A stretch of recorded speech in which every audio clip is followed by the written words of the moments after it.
Hello everyone, I'm Yutu, and welcome back to Genshin Impact. So we're continuing the main story now, and I'm to investigate freely, whatever that means. Look, there are some people talking over there. Let's listen in on the conversation. Ba-ba-da.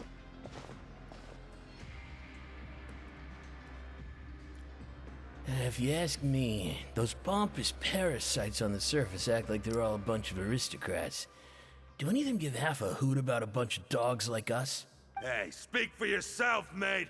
I'm no dog. Woof woof. Oh, you think you're special or something? If you're here, then you're just a convict like the rest of us. I've heard that even if you're released after serving your sentence, going back to life on the surface ain't any better. Once a criminal, always a criminal. We're marked for life. I don't buy that. Hey, how cool would it be if the whole world was destroyed by a giant flood and everyone had to start over from nothing? What kind of filthy bilgewater are you spewing? I have family up there. You best shut your sewer hole with talk like that. Listen, things ain't so great on the surface, but who says that you have to leave?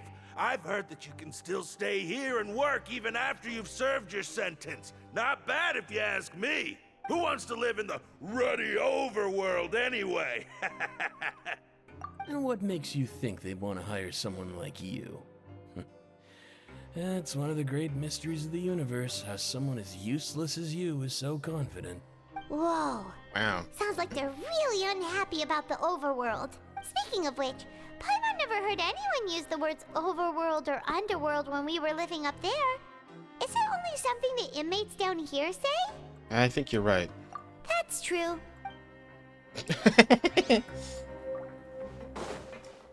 Okay. See something over here I need to investigate.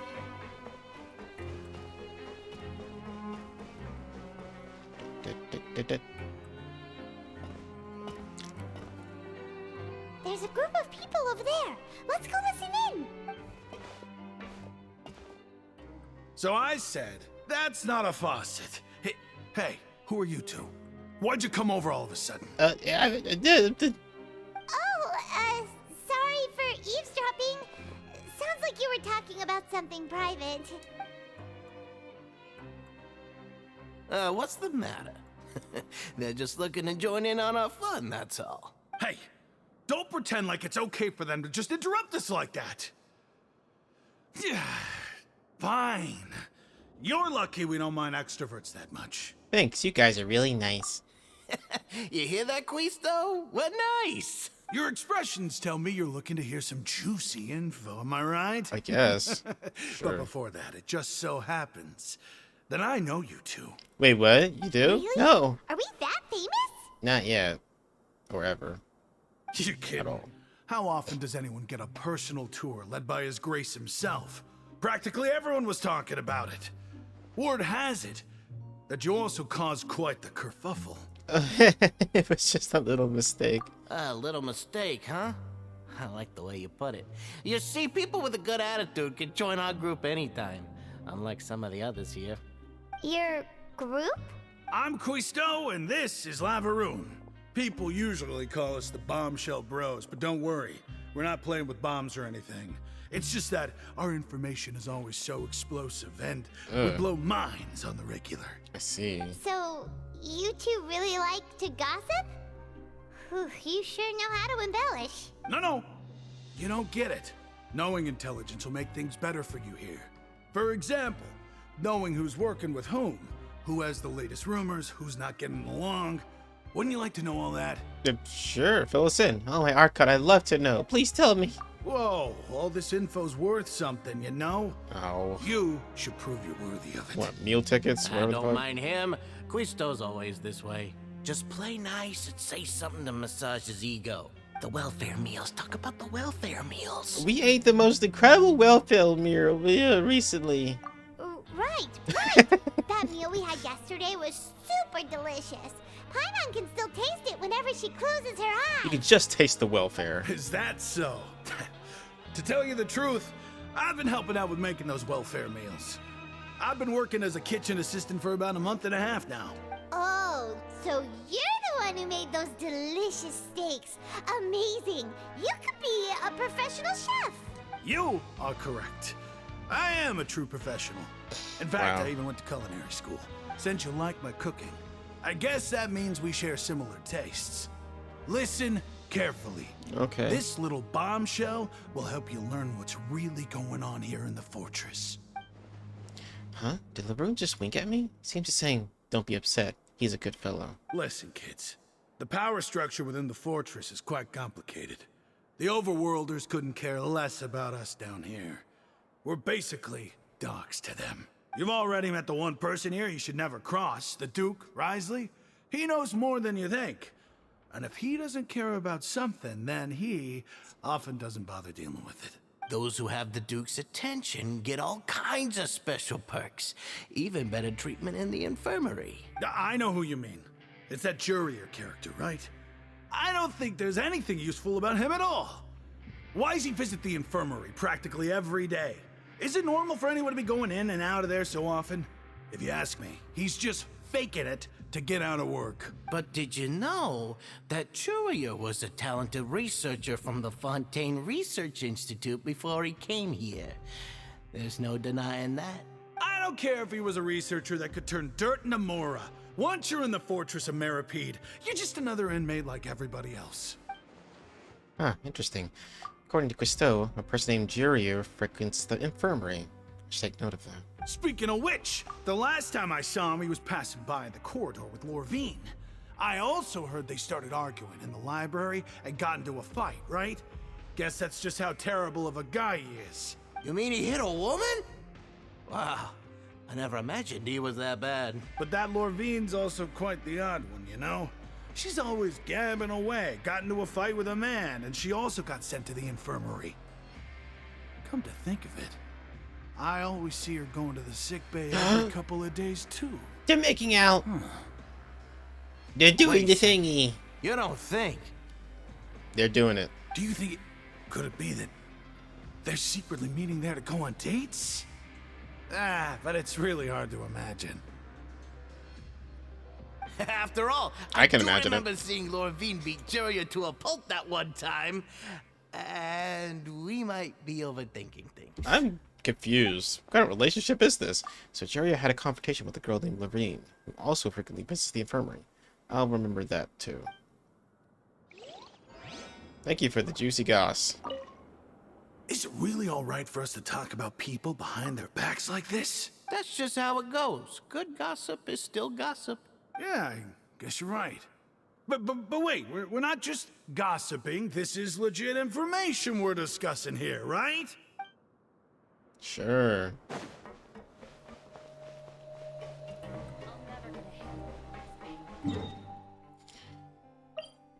I'm not gonna be that. I'm not gonna be that lazy. I don't think that teleport leads over there anyway. I think it leads like up or something, or down, or left or right. Anywhere but where I'm going. Juicy Goss? Hey, you over there? Are you Juicy Goss? Who, me? Yeah, you.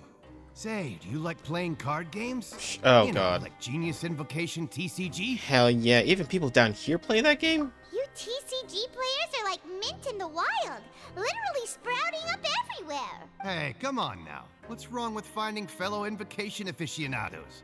Anyway, care to join me for a game? No thanks. We're busy with other things at the moment. All right. No pressure. But why would you be looking for people to play Genius Invocation in a place like this? Don't people usually come here to fight? Whether you're throwing down cards or throwing punches, it's all a competition, isn't it? It's all the same in my eyes. There are lots of card players here in the fortress. When I saw you, I immediately thought, hey, even outsiders from other nations play cards. So I came over to say hi. Would you mind chatting with us for a moment? Sure. Great! Since you've been here longer than us, you need to flex your seniority a little bit, right?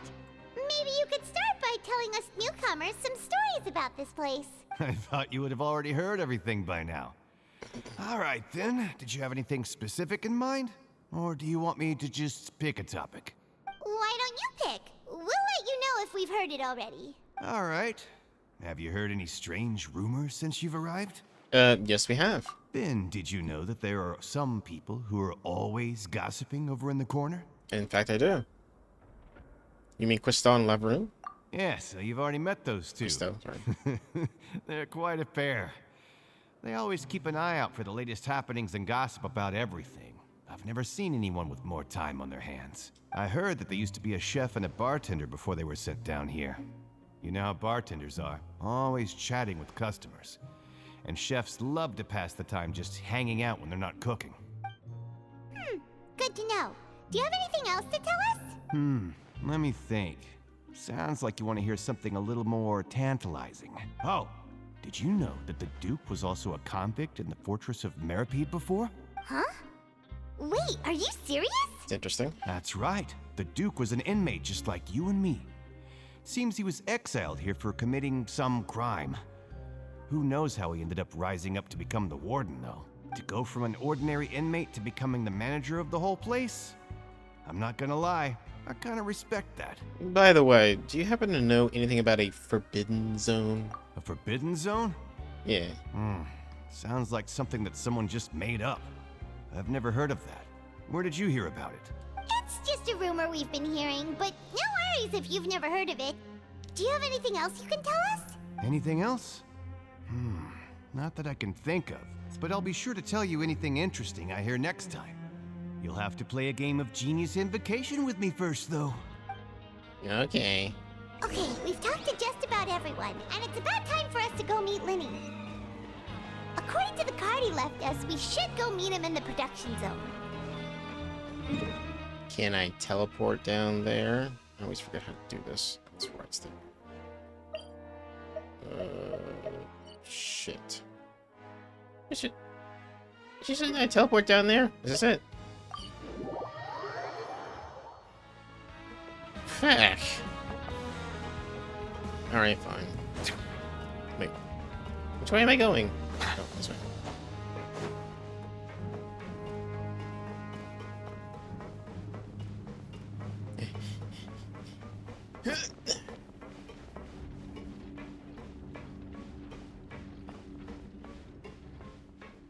Alright, 1 second, guys.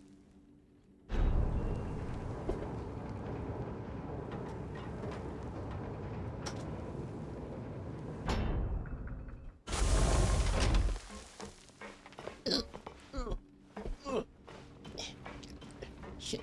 Sorry. I had to turn off my AC. It was getting a little toasty in here. I had to cool off. In the middle of winter, why is it so damn hot in here?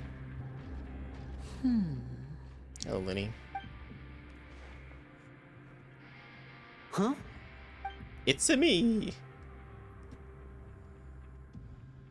That look in your eyes. You found something? A little something, yeah. Hey, this is no time to be modest. Just tell him we found a boatload of information.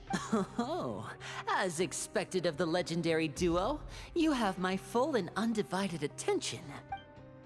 You summarize your findings to Linny. I'd have never guessed that myself. The rumors swirling about this place are unreliable after all, and Master Child probably went missing because he found a way out. He is a harbinger after all. I suppose he's much more resourceful than I initially gave him credit for. Unfortunately, this isn't enough for our final report to Father. We need to find out Master Child's exact whereabouts. Father told me that even though Master Child said he was just coming to Fontaine for a vacation, he actually had some personal reasons. His agenda might be linked to his disappearance. The most important thing right now is to catch up to him. His escape route is already flooded, so we'll have to task someone with professional diving skills to chase after him. Well, when you put it that way, it's obvious that only Fremine would be up to the task. Bingo! Is he around? He's working today. Coming here as a group would have attracted too much attention. I'll talk to him about it later. Please do. We're counting on you. It's the least I can do. Yeah. We're all in this together, so it's only fair for us to fulfill our end of the bargain. Honestly, I'm far more impressed by you guys managing to collect all this information right under Risley's watchful eyes. Collecting information has always been our strong point. Now, let me think. To find out more information, Fremine will have to retrace Master Child's original route. And if he's to do that, he'll have to set out on the next pipe cleaning day at the earliest. That's 6 days from now. And after that, he'll probably take another 2 or 3 days to return. You can even estimate how long it'll take for him to get back? We've been working together for a long time. We know each other's capabilities like the backs of our hands. Traveler, what say you to meeting here 9 days from now? We'll be able to pick up Fremine while we're at it, too. Sure. Oh, and there's just one last thing we'd like your help with. Though we can just sit back and wait for Fremine's report on Master Child's whereabouts, we still need to make more progress on the investigation of the Forbidden Zone. Fremine's no master of disguise. Lynette's still working on getting intel from the other areas, and I'll need to spend some time helping Fremine prepare for his diving mission. So, you are the only ones we can count on. What do you want us to do? Will it be hard? Well, I won't call it easy per se, but I think you'll be able to pull it off. Listen carefully. You'll need to find an excuse to get into the infirmary and investigate the room and environs. You've mentioned several sketchy-looking people always meeting at the infirmary earlier, so it probably has something to do with the secret we're hoping to uncover. You've already met the head nurse, so she'll be less suspicious of you. Investigate the internal structure of the infirmary and any active dealings within, and pass those on to me alongside anything else you're able to discover. But also, there's no need to take risks. Don't forget, safety always comes first. Sounds good. I'll give it my best shot. Did you only say that because I'm an amateur? No, when it comes to intelligence gathering, I'd never consider you to be an amateur. Didn't you say it yourself? It's always been your strong suit. Paimon said I'll that. believe anything as long as it comes from you. So, please prove your prowess to me once again. All right, then we'll head out as soon as we finish our prep. Let's go our separate ways for now then. Don't forget, we meet here again in 9 days. Stay safe. Goodbye. After doing some prep work with Paimon, you begin to slowly approaching the infirmary and other guys. It's always a challenge that can never win. Oh. Hey, stay here for now. Paimon will take a peek. There seem to be several people inside.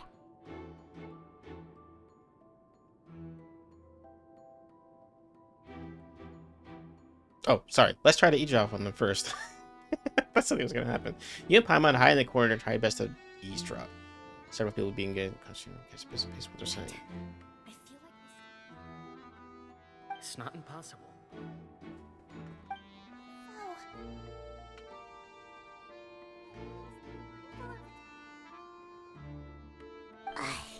It's a bit hard to understand them from here, so why don't we just try to talk to them in person? Let's go as soon as you're ready.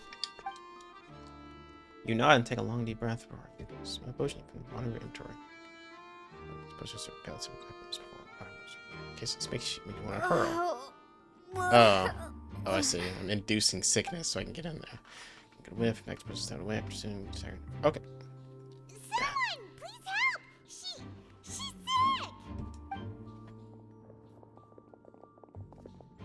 Whoa, are you okay? Oh my! What's wrong, little one? There's no need to panic. Take a deep breath before you begin. The traveler started complaining of a stomachache, and then nausea, and then collapsed onto the ground. Paimon doesn't know what to do. Freezing limbs, twitching fingers, and pale complexion. Could it be poison? Let me take a look. Please lie down over here. Ugh, my stomach really hurts. Don't worry, I'll get you to the bed safely. Here, hold on to my shoulder and walk slowly. Yoink. You can do it, traveler. Thank you. I'm sorry. Don't apologize. You're sick after all. Now, please relax. I'm just going to do a preliminary checkup on you. Szechuan has taken out a few instruments and begun to do her checkup. I hope I'm not so healthy that she gets suspicious. I see now. My checkup has confirmed that she's not in any mortal danger. That's our worst fear out of the way. Eh? Oh, that's good. But I'll continue my diagnosis of the patient now. Please, relax and take a deep breath. Szechuan's using her hands to palpate different areas on my abdomen. Seems like she's using elemental energy too. Her expression's growing more and more relaxed. Don't sense serious damage to your organs either. Does it hurt when I press here? It's not too bad. And here? Ugh, that hurt a little. Huh? But based on my initial checkup, there shouldn't be a problem here. Oh, how strange. Oh no, was I acting a bit over the top? What about here? Does this hurt? No, not really. Can barely feel it. Oh. I understand. So that's what it is. I think you just ate something that disagreed with you. That's all. Nothing too serious. Outside of a pretty bad stomachache when it decides to act up. So that's what it is. Thank goodness it's not anything more serious. And there have been other inmates complaining about the food recently. I'll inform our head chef, Mr. Woolsey, of this problem as soon as possible. Congratulations! The health risk is incredibly low, so you should recover within a couple days. Why don't you take a rest here while I go get some medicine for you? Oh, thank you. Miss Levine, I'll have to trouble you to help me look after this new patient while I'm gone. Very well. And she hopped away, just like that. Phew, this infiltration mission is going to be much more smoothly than I imagined. Next, there are only 2 people left in the room. Sedgwick just called that woman Levine, so she has to be one of those frequent visitors to the infirmary I've heard before. Would that mean the man next to her is Jiryu, then? Hello. So how are you feeling now? Still not great. I can't keep staring at her. It'll draw one's attention. That guy also seems to have noticed. Now he's looking in my direction, too. Her stomach ache's really bad. She was stumbling about the whole way here, so Paimon's really worried. If Miss Sijuin says it's not a serious problem, then there's no need to worry. She's the best medic we've got down here. But it also looks like she's the only medic you've got down here. Well, that's true. What do you mean, that's true? That's really misrepresenting the situation. Of course I can't speak for the whole fortress, but it's not like everyone imprisoned here is useless, you know? Though they may have committed crimes and gotten locked up here as a result, they still know a thing or two about medicine, and they help Miss Sijuin take care of the sick and injured. Yeah, you're right. But did you have to lecture me about it in front of another patient? Aren't you a patient too? Where did all your energy come from? That's correct. Sorry, I got a bit ahead of myself. Are you two also sick? We've been sick a while. I come back every once in a while for checkups, and to pick up the medicines Miss Sijuin prescribes for us. That's just the nature of chronic illnesses. As for her... Is it Sedgwick or Sijuin? Man, you gotta make up your mind with this. You could say she fancies herself as Miss Sijuin's capable helper because she learned a bit of medical knowledge ages ago. Please watch your mouth, Mr. Jurier. Don't forget that you are the primary reason I have frequent heart palpitations. Hey, don't start arguing now, please. Keep it civil at least. These two seem to have a pretty terrible relationship and only ran into each other because they came here to pick up their meds at the same time. Huh? But outside of the two of them, there's nothing suspicious inside the room. All the files on the table appear to be patient records. And while there's a box, I can't check it out right now.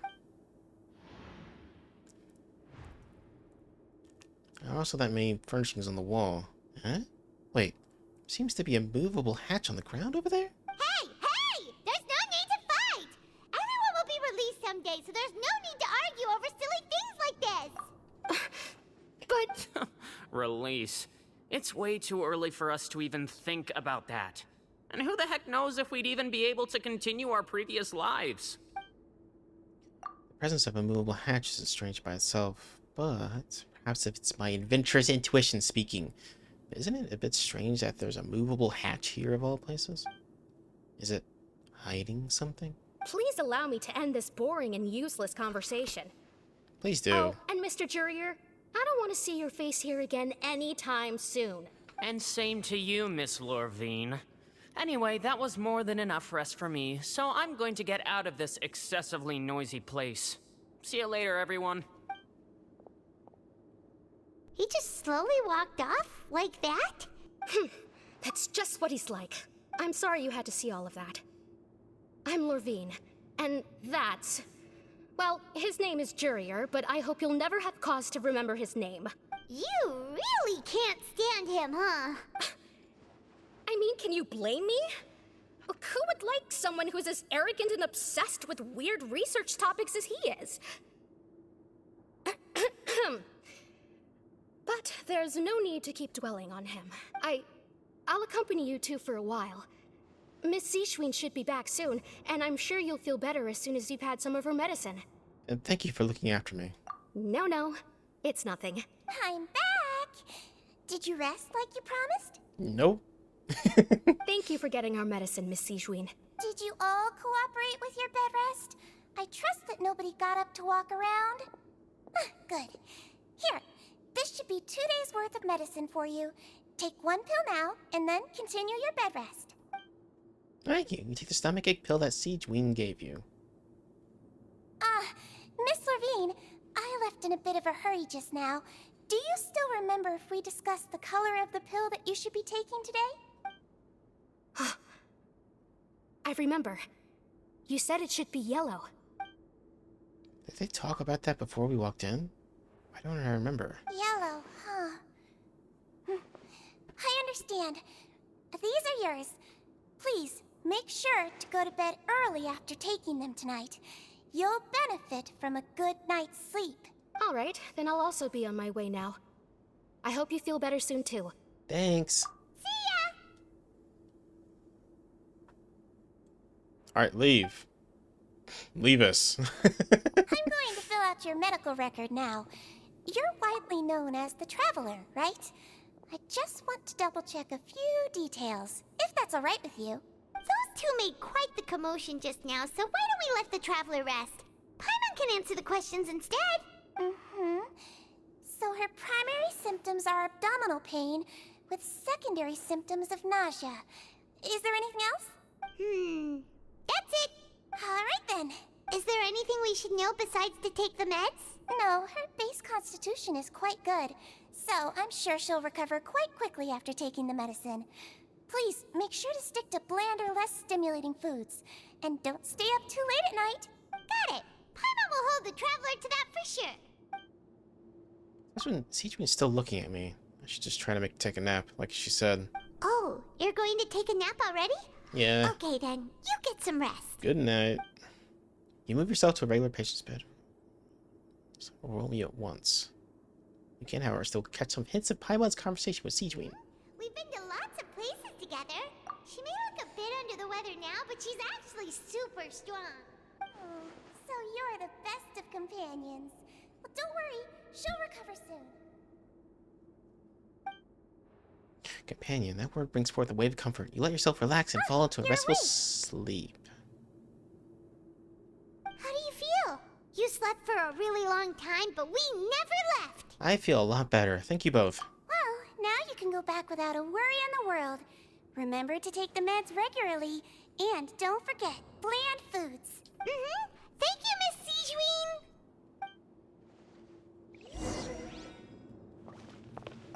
Seems like a lot of people have been coming down with an upset stomach lately. I'll need to address that. Alright.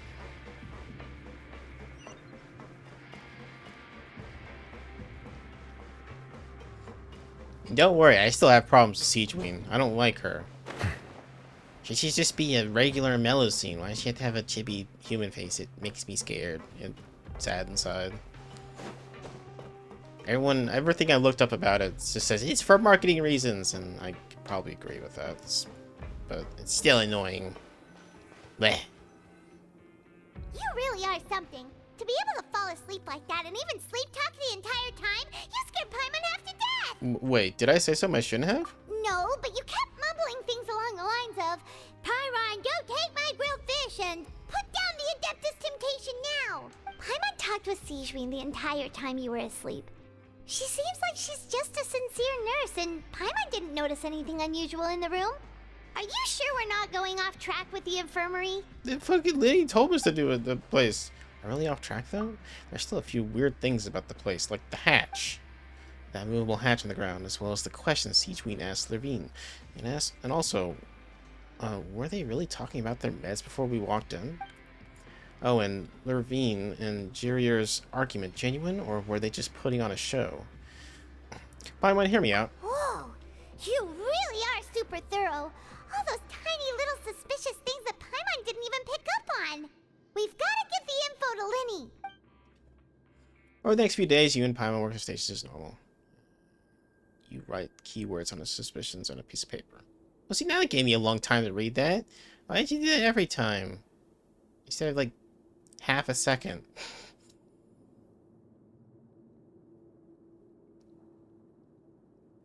You managed to pass the slip to busy Lynette as she passed by. Her disguise is impeccable, and she does not even look to change her expression as she pockets the info. What? Or just let me proceed that text myself. And finally, the promised 9th day arrives. Chaos and murder in the streets! Today's the day. Let's go meet up with Linny. The truth shrouded in shadow.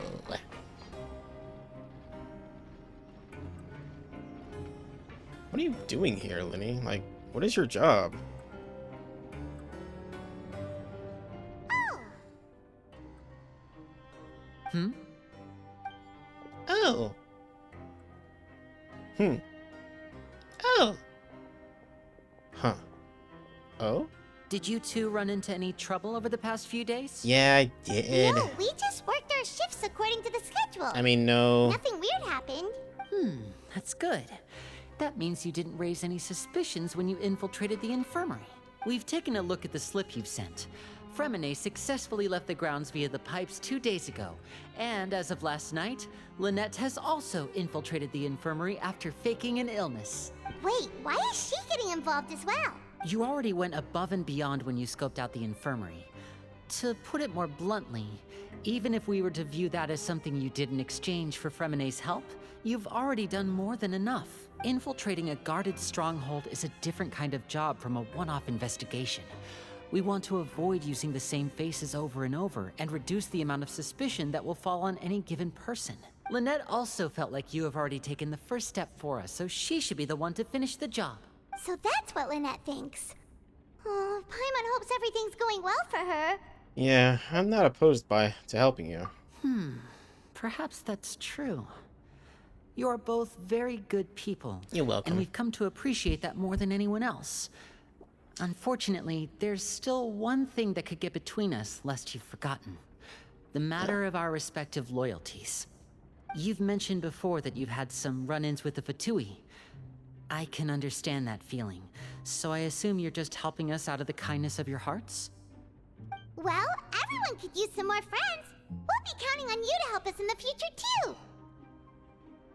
Don't mind me, I'm just gonna eat some chocolate here. Since I see you as friends, then it's even more important for us to protect you from any peril. Fremine and Lynette feel the same way. Okay, now.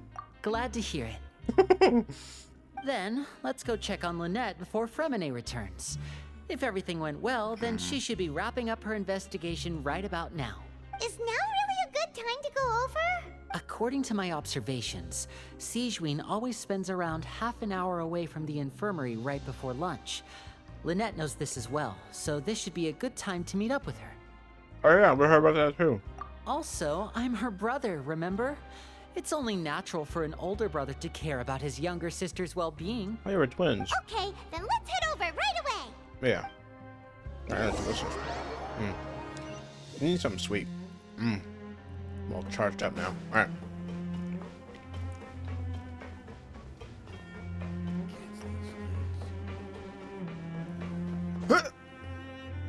Lynette should be here right now. Huh. She's dead. She went into the hatch, probably. Strange. Lynette? As expected, Siegeween isn't here, but why isn't Lynette here? She had found a lead and left to follow it? No, Lynette rarely deviates from the plan. We agreed that if she were to make changes on the fly, she'd find a way to let me know. Unless... Let's see if there are any clues around here. We can look while we wait for her. Who knows? Maybe she'll be back Okay. Okay. I'm examining the book. There are some books here and a few files. They all look like medical records.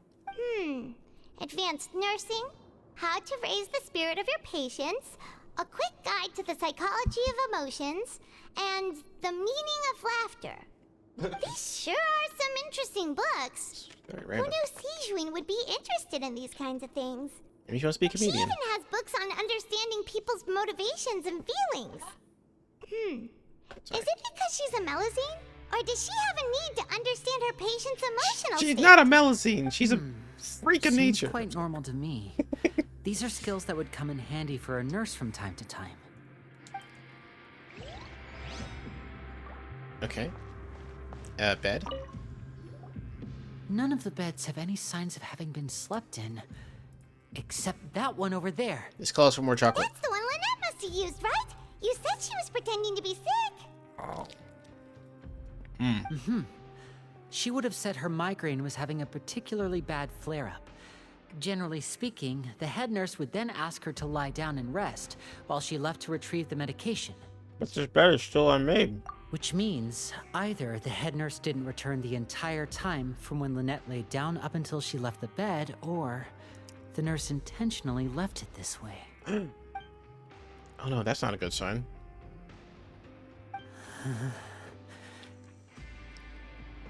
You alright, Lenny?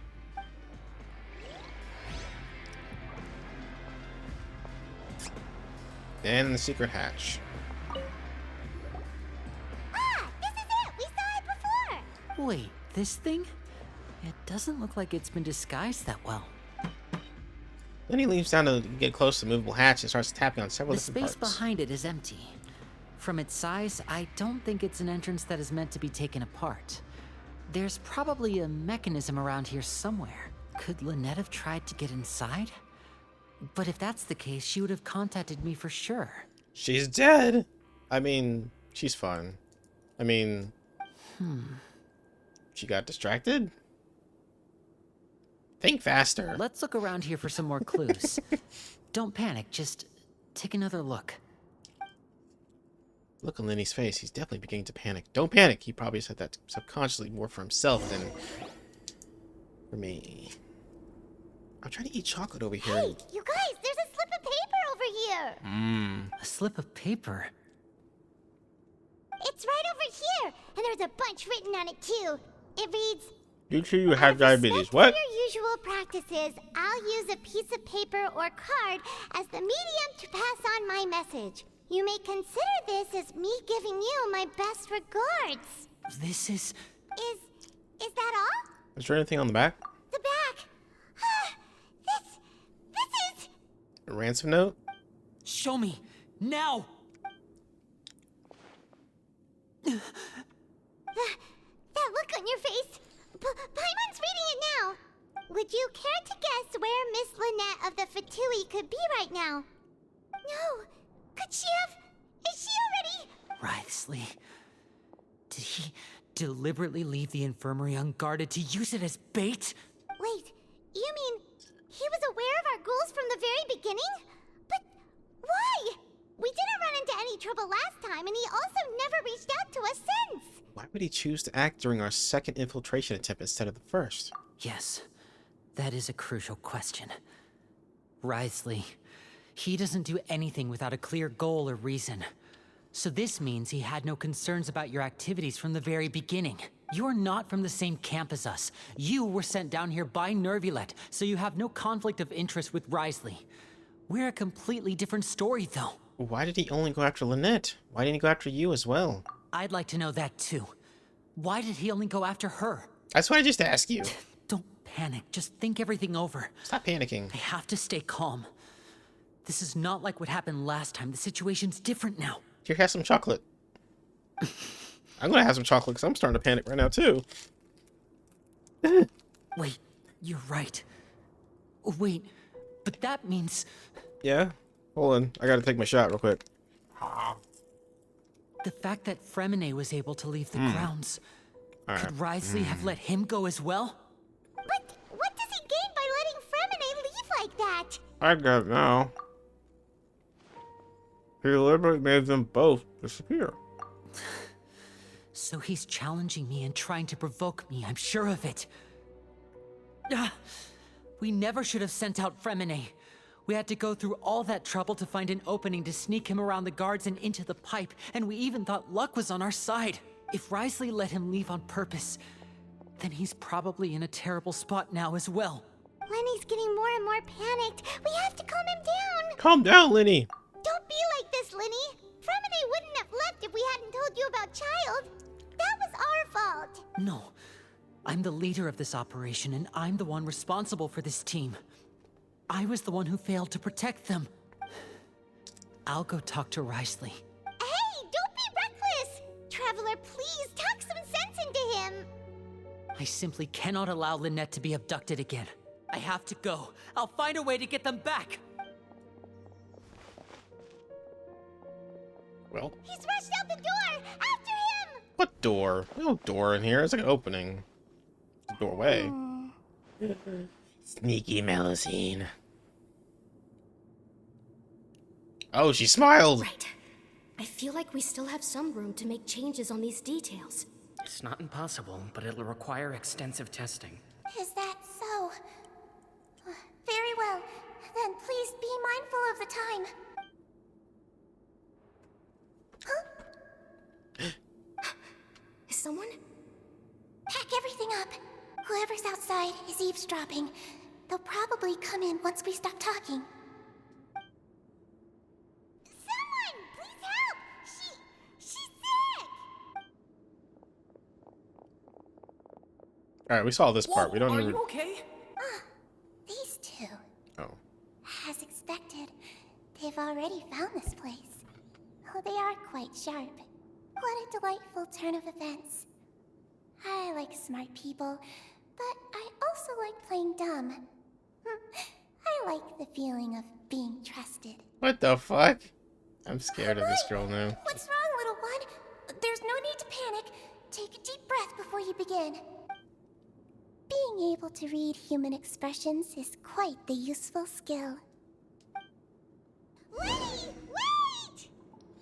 You dingus, come back. We have to catch up to him. Come back here, you bastard. He's already out of sight. How is he so fast? Let's go head him off at Wriothesley's office. He's a magician.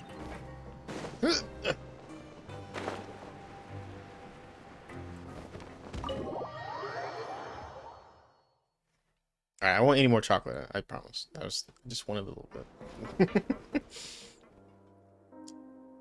Come out and face me, Wriothesley! Aren't we at an administrative office space? Why don't you at least try to follow even a couple rules from the fortress's indoor management regulations? What did you do to my sister? I ran into the young miss at the infirmary. I'd heard that she was suffering from quite the migraine, so I decided to invite her over for a cup of tea. I do have some teas in my collection that can work wonders against such an illness. Stop joking around! Where did you take my siblings? I have also heard that your performances are quite the spectacle. Miss Lynette would sometimes enter a box filled with water, only to emerge the next second from another place altogether. Maybe she'll appear behind you right now if you were to turn your head. Is he trying to trick me into turning my head? No, he's probably not looking to attack me right now. All of the hostages are in his hands, and he's even in the mood for small talk. That means Lynette is probably still alive. You knew we were investigating the infirmary from the start, so you deliberately aroused the Traveler's suspicions and baited us into continuing our investigation, just so that you'd be able to kidnap Lynette. As for Fremine, no, you probably didn't even interfere with Child's escape. You let him go, so you could purge the Fatui members that we had planted into your ranks. There was no need to do so. The Fortress of Meripede is a pretty pleasant place. Most people enjoy their lives here. The only ones who act differently are those with personal agendas. It was quite easy to identify your colleagues. You removed our original members and spread the news of Child's escape so Father would assign our team to come down and investigate. Fremine has also fallen into your hands, right? If you're oh so omnipotent and so in control, why would you need hostages? One correction. Lynette is in my hands right now, but Fremine is not. He's not. What do you really want? Lenny! Sorry, we were going through that door. There's a long loading screen. Everyone is here, so I'll only need to say this once. Thank you so much for cooperating with me. Where are Lynette and Fremine? Eager and to the point, I see.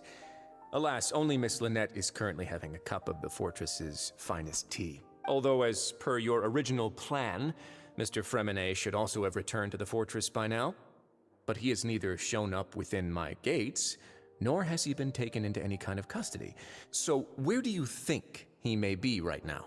Wait, you can't mean... The Forbidden Zone. You locked him outside in the sea? I closed the fortress's gate to the outside world. Oh. That's all.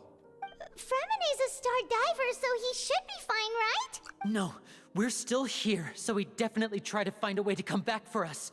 So we can't assume he might have made a break for the surface. But why would I do this, you may be asking? To have an audience with you, of course.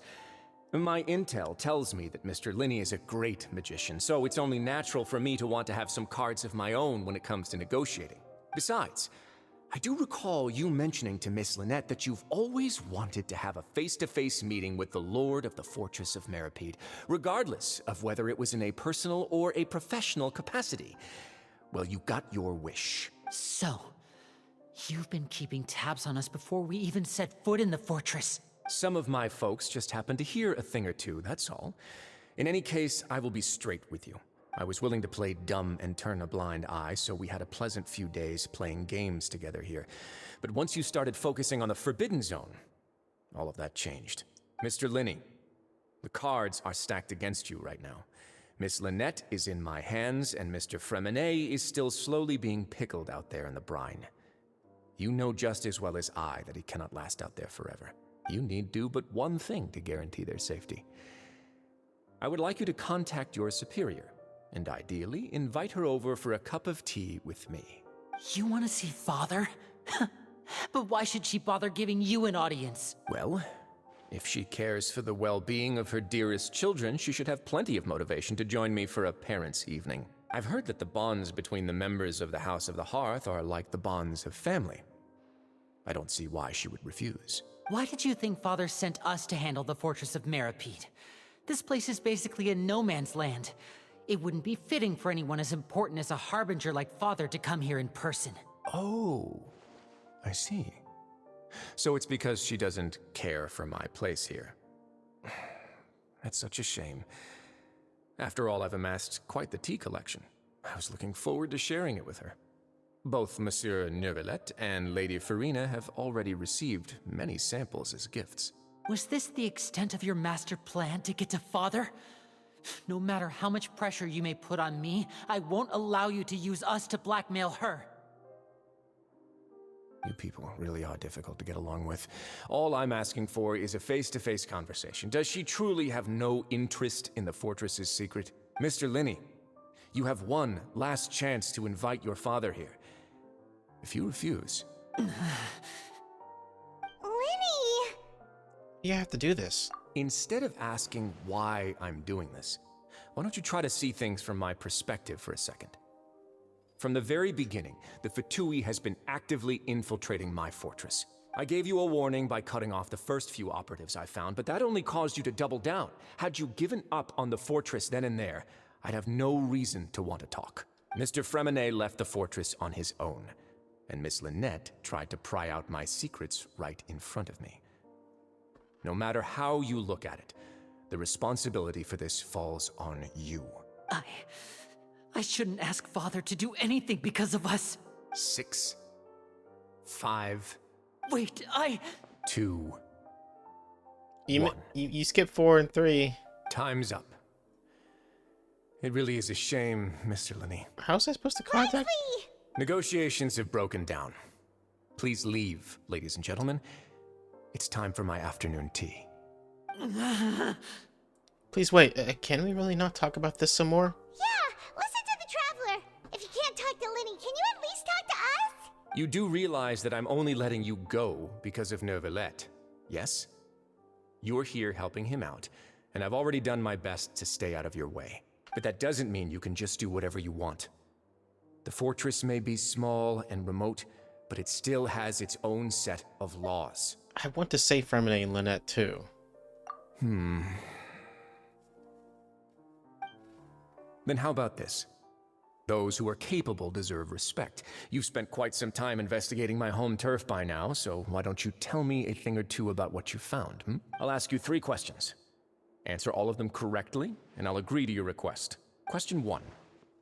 Regarding the hidden rules of the production zone, what is the truth behind the one about not being allowed to work for 3 days in a row?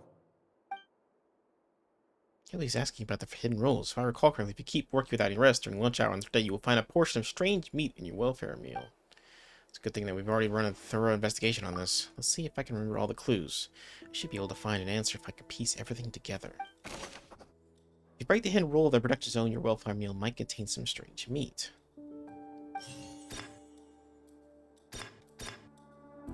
I've been told that the infirmary is always empty for the half hour just before lunch.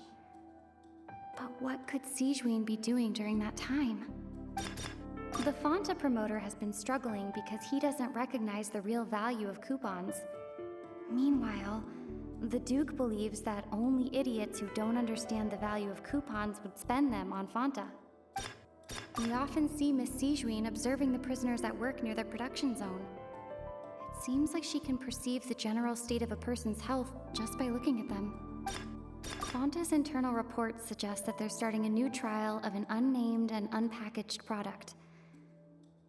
But the product has to undergo a trial because even Fanta's own employees have a lot of reservations about it. The research note said that the Melusine race perceives the world very differently from humans. Because of that, the Melusines have also developed a sense of aesthetics that appear rather strange and alien to humans. According to Collins, the Pancration tournament only took place because the Fanta company sponsored it. The company must want a return on their investment as well. So I guess that's due to this new product? That's the only thing I can think of. Fanta's internal reports suggest...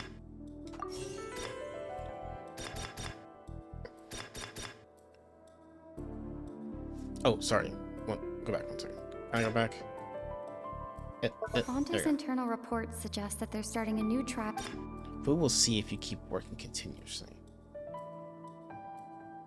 I've been told that the infirmary is always empty for the half hour just before lunch. Oh, okay. Yeah, be her. Okay. Okay. Under what circumstances does a strange meat appear? From working 3 days straight, right? The research note said that the Melusine race... According to Collins, the Pancration tournament only...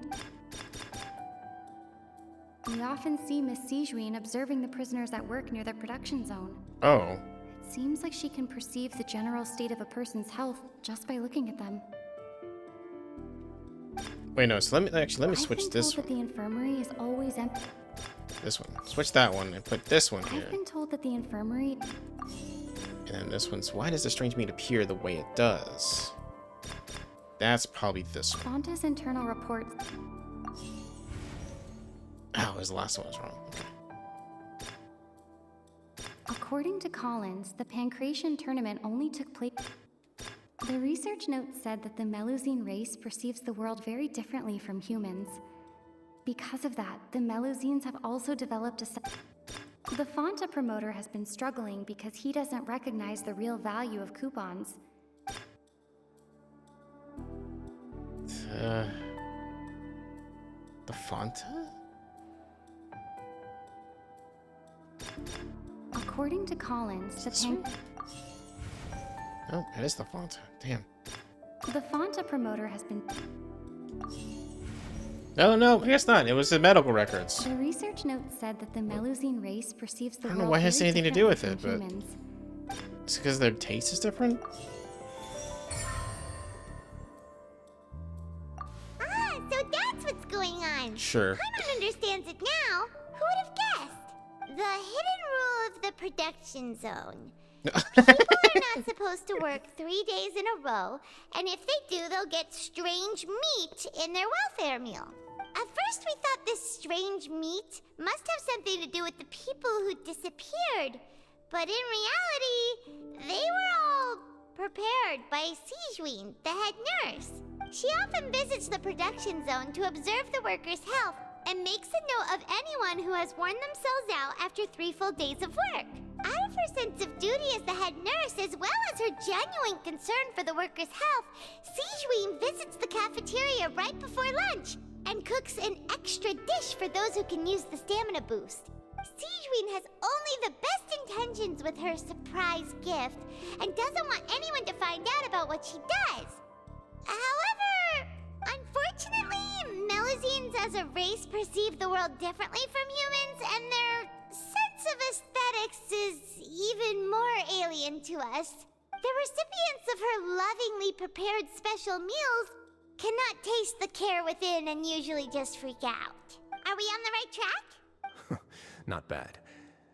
You've uncovered Sijween's secret and even guessed her intentions correctly as well. It's nice to know that her efforts have not gone unacknowledged. All right, now for my next question. There are also some hidden rules in the Pancration Ring, including the one that you're not allowed to support both sides of a fight. Why is that? The hidden rules of the Pancration Ring. I remember. If someone tries to support both boxes at the same time, they'll receive a package the next morning, which contains a strange blood-colored liquid. You've also done a lot of research on this matter. Let me sift through what I've found and come up with the correct answer. Violate the hidden rules of the Pancration Ring, you will receive a bag containing a strange blood-colored fluid. Okay, what happens if you violate the Pancration Ring? Okay. Who sent the package containing the strange blood-colored fluid? I've been told that the infirmary is always empty for the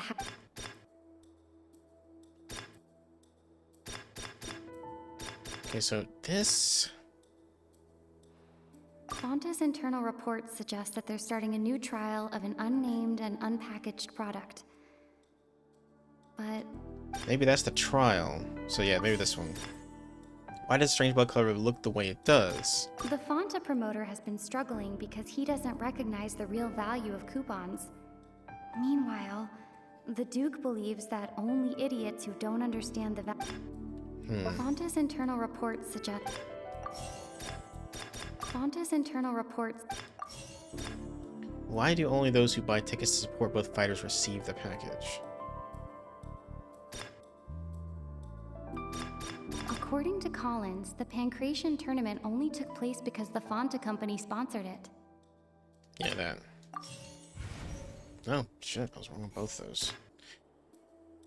Okay. The research note said that the Melus... It has to be this one, then. According to Collins, I just got those two flipped. The Fonta promoter...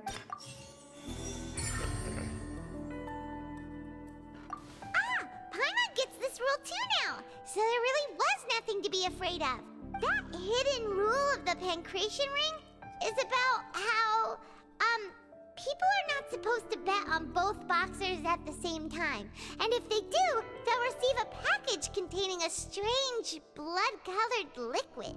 People get scared when they see it because they've subconsciously begun to associate it with the missing boxer. But really, it's just a bottle of the latest yet-to-be-named and packaged new Fonta trial product. A blood-red drink. It's no wonder even Fonta's own staff were questioning the company's decision-making. The company, facing backlash from its own staff, decided to try to trial the product on a smaller scale to see how it might be received by customers. They came to the fortress of Meropide and offered to sponsor the Pancration tournament so they could push their new product. But the Duke completely refused to even entertain the idea. The Duke, knowing how valuable coupons are in the fortress, knew that only total idiots who didn't understand their true value would bother buying a Fonta product here. And so, only those who proved their stupidity by being dumb enough to bet on two opposing sides of the same match were selected to receive the drinks. I acknowledge the effort you've put into bringing the truth of this mystery to light. Although, based on your description, that Fonta promoter is a bit too careless with his words. I may just reconsider my collaboration with the company. All right, and here's the final question. What's the secret behind our head nurse and all of her patients in the infirmary? We haven't collected enough info to answer that question. Stop your cruel and pointless games, Risley! You know that we haven't finished our investigation, so there's no way we can answer the last question. Whoa, whoa, whoa. The thought of sparing Lynette and Fremine never even crossed your mind. Lenny! You'll pay for this! Oh! Oh, he just get darted? Lenny, are you alright? Oh, close one. I owe you, Sigewinne. That was a fantastic shot. It was nothing, Your Grace. Does she have a gun? Though this gun may look like a toy, it's actually fully functional, as I just demonstrated. Sigewinne... You... Are you his accomplice in all this? Not at all. I am merely a resident of the fortress, and thus protecting it is my duty. When Monsieur Nervilette asked me to come here, he told me that my job would be to take care of the well-being of everyone here. I am merely discharging my duties. But if you mean what you just said, then isn't Linny someone you should be looking after as well? Isn't he a resident here just like the rest of us? If you're close with Neuvillette, why not learn a thing or two about virtue from him? But I really am just doing what Monsieur Nervilette told me to do. Everything I did, I've done to protect them. Had I not, they would be in far more dire straits right now. His Grace knows it too, right? Your Grace? Mind proving my innocence to them? My dear Sigewinne, whatever shall I do with you? Would it have killed you to just wait another minute or two? Well, it's nearly time after all. The way you do things can be truly frustrating sometimes, Your Grace. I figured I should try to talk some sense into you. What are you talking about? What time? Take me if you want. Let them go. How touching. Can you just give me one more minute? Don't be like that, Your Grace. All right, everyone, calm What's down. happening right now? 2 more visitors will be arriving any time now. I'll go get a cup of tea. Miss Sigewinne, I leave Miss Lynette in your care. You... What are you doing? I believe I hear footsteps. The door suddenly slams open. A familiar figure bursts into the room. Some space, please. Ah, Miss Clarande. My door. Fremine. Fremine! He's okay. What's going on? What is Clarande doing here? Work. Okay. I'm sorry about shooting you, Mr. Linney. The tranquilizing effect will begin to wear off soon. Please take it easy in the meantime, though. What happened to Fremine? Wasn't he diving just outside of the fortress? Why is he looking like this? These symptoms, it can't be. He's dead. A flushed face, an accelerated pulse. He must have consumed primordial seawater. What did you say? Please, make some space. I'll need to give Mr. Fremine a more thorough checkup. Your Grace, I'll leave the rest to you. I'll talk to Clarande while you get Fremine to where he needs to be. Everything else can wait. Okay. Jeez. Oh. What's that look on your face? I thought I made good time on the way back. Oh, I'm just admiring your punctuality. Had you arrived just a few minutes later, Sigewinne may have been forced to shoot Mr. Linney again. How's the situation out there? The water has changed. It's pretty much as expected. The concentration of primordial seawater has increased significantly. I was only out there a short time, so it wasn't too bad. But if one were to stay for any significant amount of time... Well, you can see how that boy's doing. Where was he when you found him? The abandoned zone at the end of the pipes. A good distance into the water. Closer than I thought. He must have recognized it early on and tried desperately to swim back. Locking the door was necessary. I don't think we could have saved 2. Well, I did try to convince him that I had my reasons. Never seems to work, though. It would probably work on Neuvillette. He has a knack for picking out who had good intentions, even when the outcomes were all terrible. It's a bad sign if you're having to plead your case to Neuvillette. Want some tea? Not particularly. If you want to drink some that badly, just say so. Fine, I'd like to get some tea.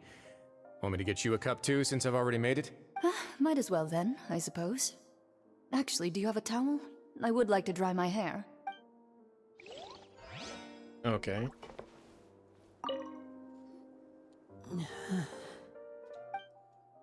Lenny's expression looks disgusted. It seems like he'd rather not have Siegeween touch Fremine.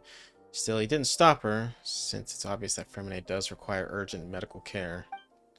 Siegeween's examining Fremine carefully. She doesn't look too upset, which is a good sign. I hope Fremine will be okay. How is he? These symptoms are probably caused by an acute ingestion of a large amount of primordial seawater. Still, his condition is not critical. Of course, it would be best if he stayed for further observation. Let's leave him here for now, and move him to the infirmary once he's recovered a bit more. Sorry. I am aware that the infirmary may not be your favorite place in the world at the moment. We do only have a single clinic in the fortress, however.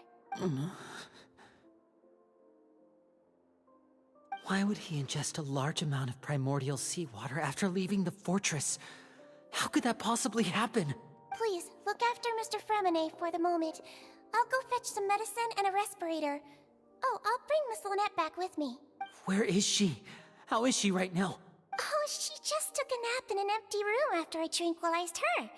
If my calculations are correct, she should also be waking up right around now. You might not believe me, but His Grace and I actually made some snacks and tea for her. Lenny has finally begun to stop tensing the muscles on his face. It seems that he trusts what Siegeween just said. Lenny, are you okay? I'll be fine. They're all here now. Don't worry about me. Are you sure? You don't look alright. My hands and feet are still a bit weak, but that's probably just the residual effects of the tranquilizer shot. I'm back, everyone. Hey, Lynette. Lenny! Oh, Traveler, Paimon, you're here too. Fremine? Is he... He drank too much. He'll be fine. But for now, please help me lift him up. Lenny and Lynette immediately come to help Fremine.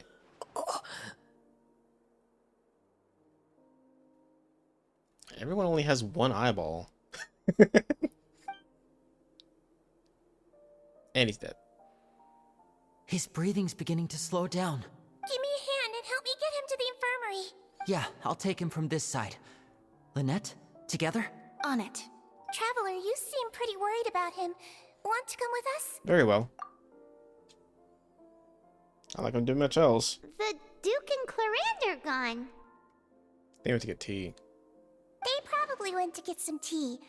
The Duke will explain the truth in just a bit. Miss Clarande will need a break, since she only just returned from rescuing Fremine out of the sea. Clarence saved Fremine from the sea. Just what happened there? Can I go up there? Ah, they're there. Could I tempt you with some sugar for your tea? No need. Okay. Oh, down I go. Whee! Whee! Well, that was very weird. Okay. I don't want to walk all the way up there. I want to cheat and teleport.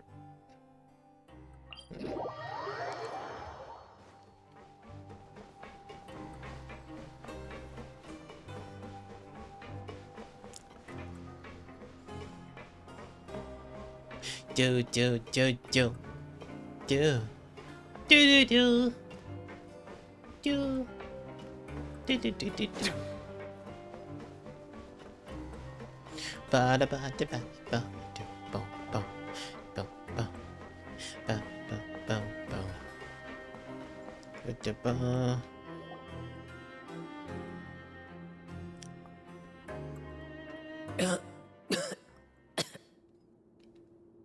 Oh, they actually imitated coughing with the camera. He's awake. Fremine, how do you feel? Like shit, what do you think? Lenny. Lynette. We're all here. Where am I? The infirmary, at the Fortress of Meripede, Mr. Fremine. And you are no longer in any danger. How do you feel? Don't push yourself if you're not feeling up to it. Traveler. Whoa, whoa, whoa, whoa. Paimon. It's been so long. Okay, hold on. What's going on with this hand? What's going on with this arm? What is that hand? Is that some sort of glitch? The sea. There's something wrong with the seawater. Okay, it looks normal now. Shh, it's okay. We can talk about it after you've recovered. No, listen to me. This is really serious. There's primordial seawater mixed into the regular seawater. I don't know why it's there, but no one should touch it. What happened after you snuck into the pipes? Pipes. His hand did the thing again. So weird. Right, the pipes. It's all coming back to me now. Ah, my eyes.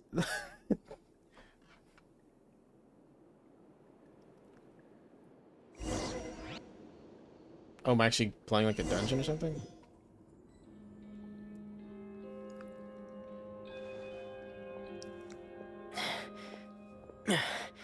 I'm in. Seems like this pipe hasn't been used in a long time. It looks abandoned.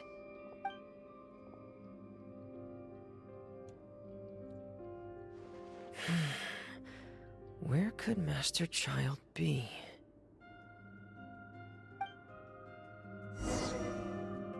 Only way to find out. Whee!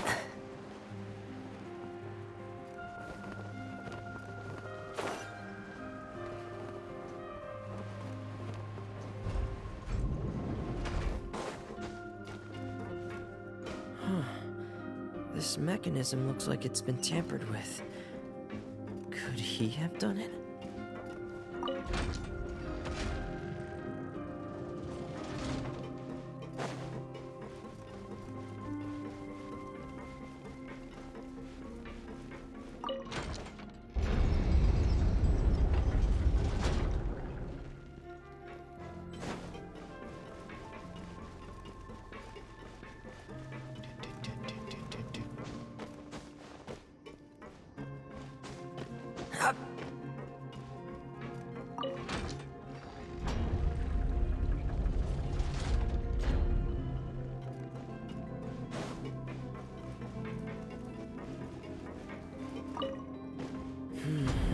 It's getting stuck on something.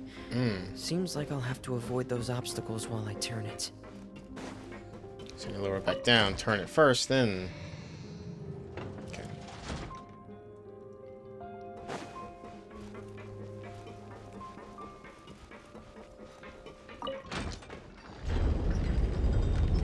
I should do it.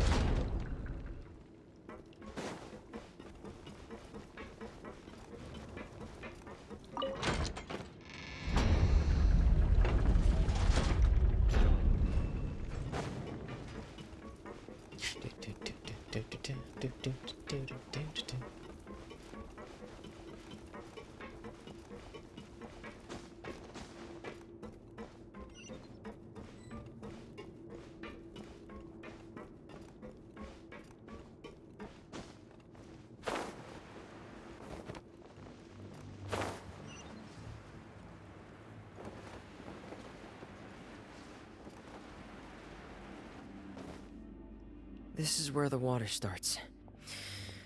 Okay. Master Child probably dived into the water.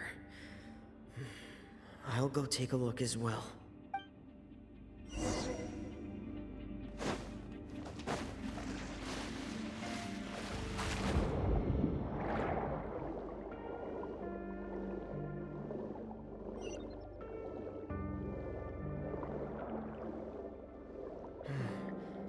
The vegetation here is a bit more sparse. These traces aren't natural. A person must have left them, and recently. I should be going in the right direction. There are traces here too. I need to keep going. The traces are gone, but I don't see where he could have gone from here. Wait, what the? Put your damn helmet on, you dingus. My heart is racing, and it's getting harder and harder to breathe. What's going on? You're in the water, first of all. Might not help us. No good. I have to get back. They still don't know anything about what's going on. If I turn back right now, I should still be able to make it. Oh, that was easy. That was short. Oh, okay. Oh, I'm actually taking damage right now. Oh shit. Go! Go, Femini!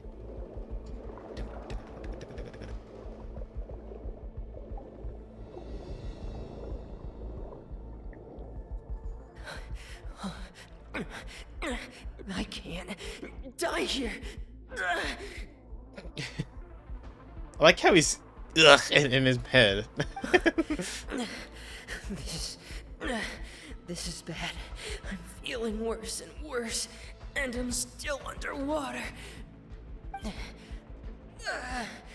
I have to push on. Dead. There's Clorind.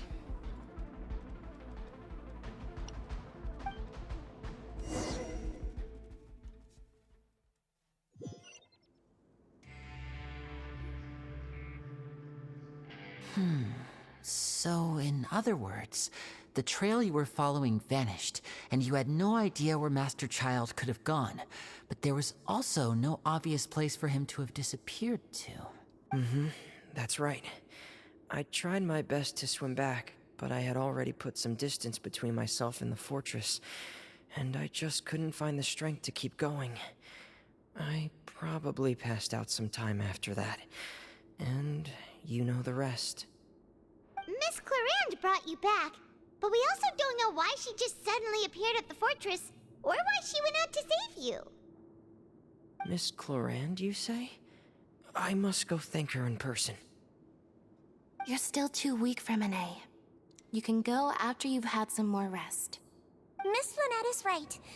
I believe Miss Clorand will stay here as a guest for another few days, so there's no need to hurry. A guest? Then I can assume Risley was the one who invited her to come down here? You should ask His Grace about that. He'll be able to explain better than me. Alright, I'll go talk to him. Yeah, it's about time he actually told us what's going on. Wanna come with us, Lenny? Probably not. No, please go on without me. I don't want to leave just yet. Lenny. The logical part of my brain is aware that we're safe right now, but I still can't bring myself to leave. Both of you are just in danger. Understood. Then let's just sit together for a while. In that case, I'll leave the infirmary to you.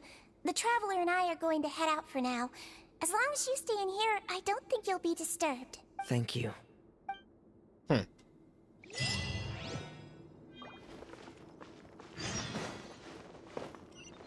To the Duke's office. It's his office. I had some more chocolate. Sorry. I also turned on the AC again because it got hot again. The hell?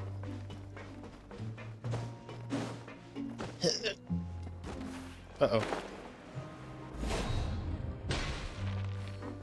Thought Arataki was gonna die there for a second. In I go.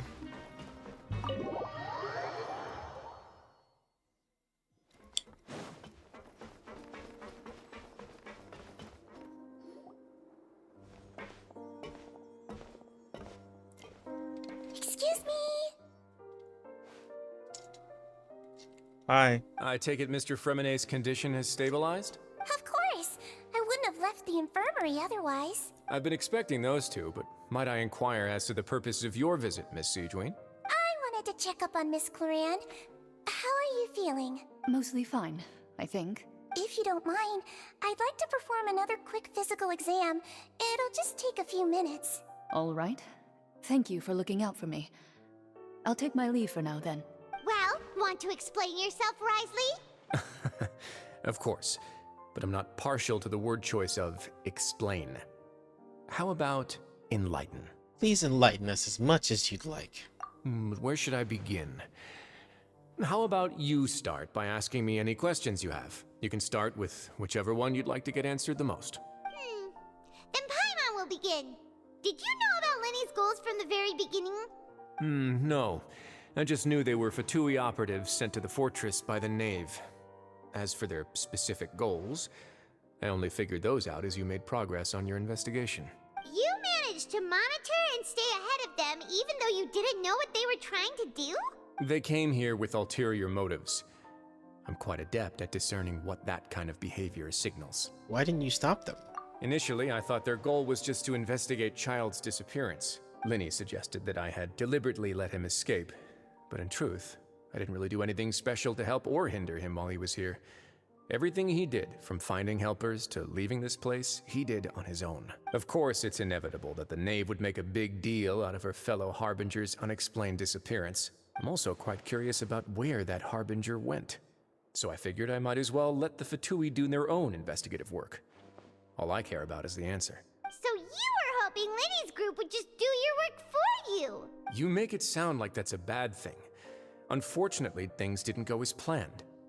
I assume that Fremine has told you already, the ratio of primordial seawater around the fortress of Meripede is on the rise. The Forbidden Zone has always been Linny's target, and you got roped into that investigation after running into him. I began to intervene out of concern for your safety, and also to prevent the fortress from becoming entangled in more irksome matters. Are the rumors true? That you're also a former criminal? Now, why would you put it like that? Isn't staying here all day and serving as the manager of the fortress a kind of sentence unto itself? Another form of prison? I just happen to have some support from the rest of the inmates. That's all. Oh, right. Paimon wanted to ask, who invited Clorant down here? Me, of course.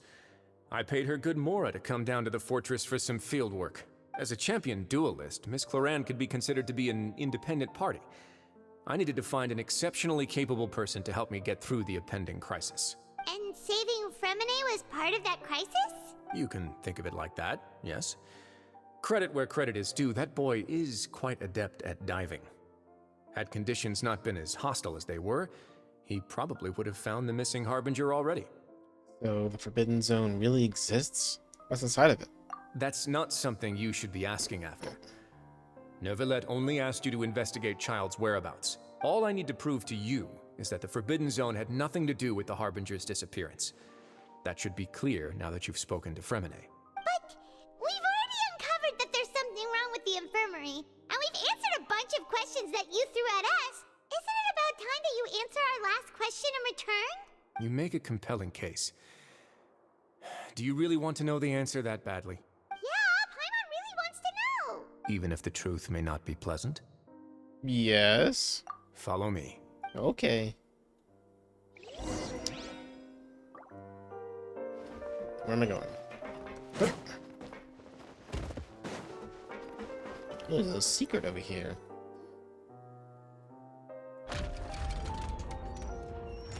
Damn you, double staircase! There's a hidden door here? And a whole basement behind it? Huh. You're pretty good at hiding stuff, Risley. It seems you've forgotten just what kind of place the Fortress of Meripede is. It's a fortress. It hides things. Oh? Stand on the central plate. Wait, is there a secret mechanism or... Whoa! How is Paimon descending? Once everyone has taken their position on the circuit plate, it begins to slowly move downwards.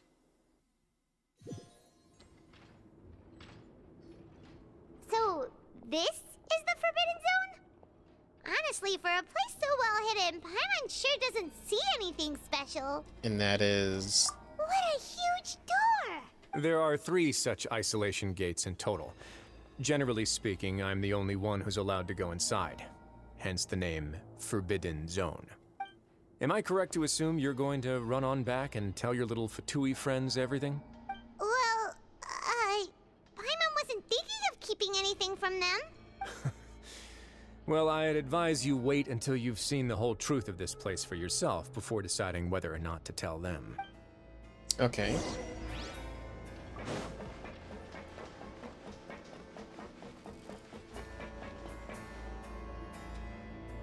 Huh. So there's a switch on the side. Stand back. You got it. Oh my god. It's really easy to open these doors. Whoa! They all just went up one by one. What's that in the middle of the room? Go on, have a look.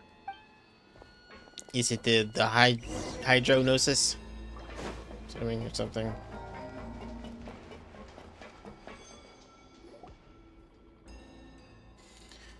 The room is really empty with nothing in here, which is quite strange on its own.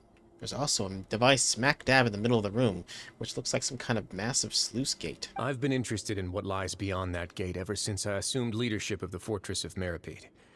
Of course, it would be unwise to recklessly open it, but it'd also be risky and negligent to simply ignore any potential danger that could be behind it. The readings on that dashboard have not budged since the day when I first laid eyes on this place.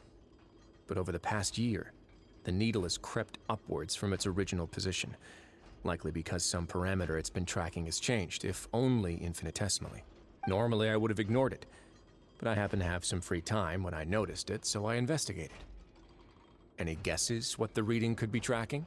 The water pressure? Very reasonable guesses. I've considered both of those as well. Unfortunately, our dashboard is tracking something less ordinary. The temperature should vary with weather and climate changes, so for something that rarely shifts, the water pressure is more likely. We ran a few tests to increase the pressure from the outside, but the readings didn't change at all. Later on, a few more possibilities occurred to me, such as a potential connection with the primordial sea. I began to make a few preparations based on that hypothesis. Over the past few days, the needle has moved again. With that, and the symptoms that Fremine displayed after leaving the fortress, I can now confidently conclude that the readings represent the concentration of primordial seawater in the seawater nearby. The concentration of primordial seawater? But we're already under the sea! And that is precisely the problem. We're at the bottom of the sea, and now we're surrounded by toxic seawater. Somehow, primordial seawater got mixed in, and the concentration is steadily rising. Primordial seawater is continually leaking into the sea? Yes, that's very likely. But forget about the two of us! Not even Neuvillette knows where the primordial sea could be, much less where we could find and plug a leak. Oh. Oh! Seems like you've figured it out. I believe the primordial sea lies directly beneath this sluice gate. For some reason, the primordial seawater levels have risen significantly, and it's now very close to us. The indicators are now red. Although the gate still stands, some primordial seawater has already leaked out and mixed into the sea around us. If this continues, soon it will no longer be able to hold back the primordial sea at all. And if the primordial sea is leaking through, then all of Fontaine will fall with it. Yeah, you know what the legends say. If this place falls, then everyone in Fontaine will be turned into puddles in the span of a night. But that's just too weird!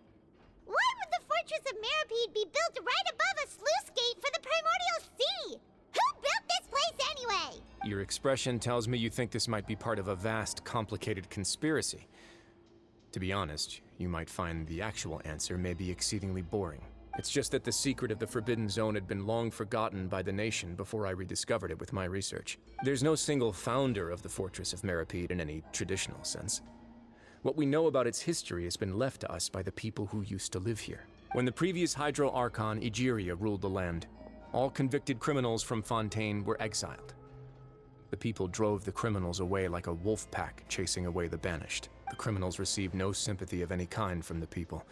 They were exiled to the desolate seaside, where they experienced only pain, struggle, and the bone-chilling cold. Some of them began to repent, and prayed to the Hydro Archon, asking if there was still anything they could do. The Hydro Archon took pity on them, and said, "You may go guard my secret, deep underneath the waves." And so, leaning on the power of the Hydro Archon, they gathered underneath the sea and began to build a fortress. They became a community down there in the deeps, and over the years helped it to grow. As the number of exiles increased, more and more people joined the community.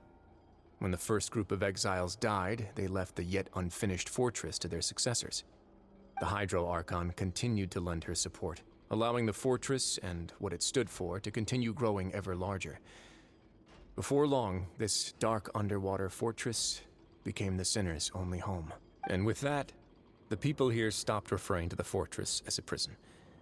They saw themselves as repenting sinners who would regain their freedom once they had sufficiently redeemed themselves. But as time went on, people also realized that the fortress was a lonely place.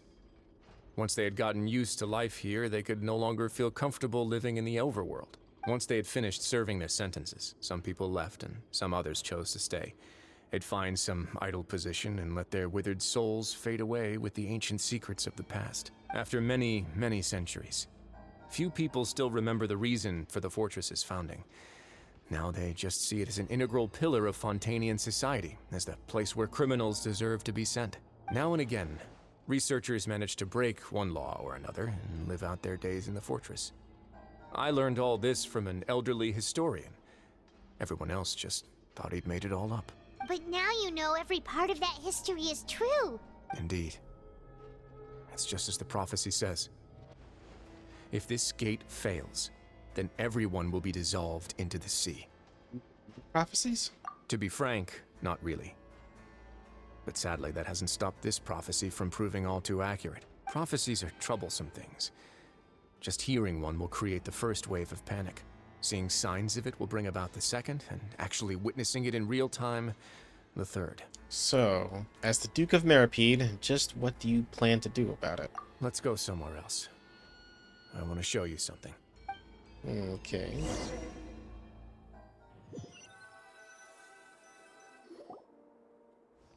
This is it. Your Grace, perfect timing. The results from our last round of experiments have... Wait, Jurier, he's not alone! Huh? Lorvine and Jurier? No need to panic, you two. I'm not already told them panicking. about our plan. What? After you warned us not to tell a single soul about any of this? I'm skeptical as well. Are you sure they are trustworthy? The results speak for themselves, don't they? These two may already know more than you could ever imagine. All right then, if Your Grace insists. They seem harmless enough, so I'll trust them for now. Well, how about some reintroductions? This is Jurier, one of the highest-ranked researchers from the Fontaine Research Institute. He used to work under Edwin. I trust that you've heard of Edwin? Yeah, we have. Good. Saves me a bit of time explaining. Edwin's main areas of research were archaeum and gravimeters. As his assistant, Jurier is quite familiar with them as well. I hired him to be my technical consultant. You want to blow up the Fortress of Meripede? Ah, what a lovely idea. I'm already imagining it in my head. Gotta admit, I'm tempted as well. Guys, focus! Focus! That taskmaster over there is Miss Lorvine, and is also one of my technical consultants. While Jurier used to be Edwin's assistant, she used to be Jurier's assistant. Ooh, are they together? Was that really necessary? See, everyone keeps asking this question. Are you too sure you're not a couple and just using your work as a convenient cover? Your Grace, I am not in a relationship with this man. Thou dost protest too If I much. dated her, I'd officially be madder than Edwin. Jeez, forget I said anything then. Follow me. Whoa, there's another door that goes right up. Your constant amazement makes it seem like the fortress can do anything. Can it make my headset less comfortable? Paimon really thinks everything's super cool. Oh, is this like a viewing? This is like a... Is this just a normal room? Well, let's spice it up a bit. And here you go. Whoa. This is... What a huge ship? This is also a production zone that Paimon's never seen before. What's going on? How much do you know about Fontanian history? Not enough, apparently. Not much at all. Well, then maybe you haven't heard the story of ancient Lemuria. To give you a quick rundown, Fontaine used to be ruled by the Lemurian dynasty. According to legend, the Lemurian king Remus came to this land after being inspired by divine revelation and found the seer Sibila, who had taken on the form of a golden bee. Taking the golden bee with him and riding on a huge ship, the Fortuna, he created his nation above the surging waves. He called his nation Lemuria and used the Fortuna to incessantly search for new tribes and islands, calling on them to join his empire. There's a ship in this story too? Where there's water, there'll be ships. People believe that hope can always be found at the end of a voyage. Do you believe that too? To a point, I think. As you've already seen, I have a whole factory's worth of labor, materials, and technology at my disposal. Certainly can't hurt to give it a try. So the moment I began to speculate that the primordial sea might lie underneath the gate, I also began this project. Were you inspired by the legendary Fortuna? Maybe. Fontanians need something to hold on to cope with the impending disaster. This is a plan for the ages. Can't you share your plan with everyone? Were the workers to find out the truth behind this ship, riots would destroy the fortress faster than any catastrophe. As the fortress's administrator, I'd never make such a reckless call. All right, that's enough talking for now. I'll need another 3 cups of tea to soothe my throat. Do you have any other questions? Seems like you're good. Come on, I'll take you back. Interesting. Also, he was saying Lemurian, even though it was spelled I'll leave with you an here R? for now. Oh, thank you so much. A Japanese thing? No worries. But don't forget, it's up to you whether or not you want to share what you just saw. What you do from here on out will likely affect those 3 as well. It means that my actions will now decide the next steps Linny's group takes. In other words, if I want to tell Linny the truth, I must make him understand that we cannot afford excessive conflict right now. Yeah, we'll put a lot of thought into it for sure. Yeah, we will. Great. I look forward to what happens next. Me too.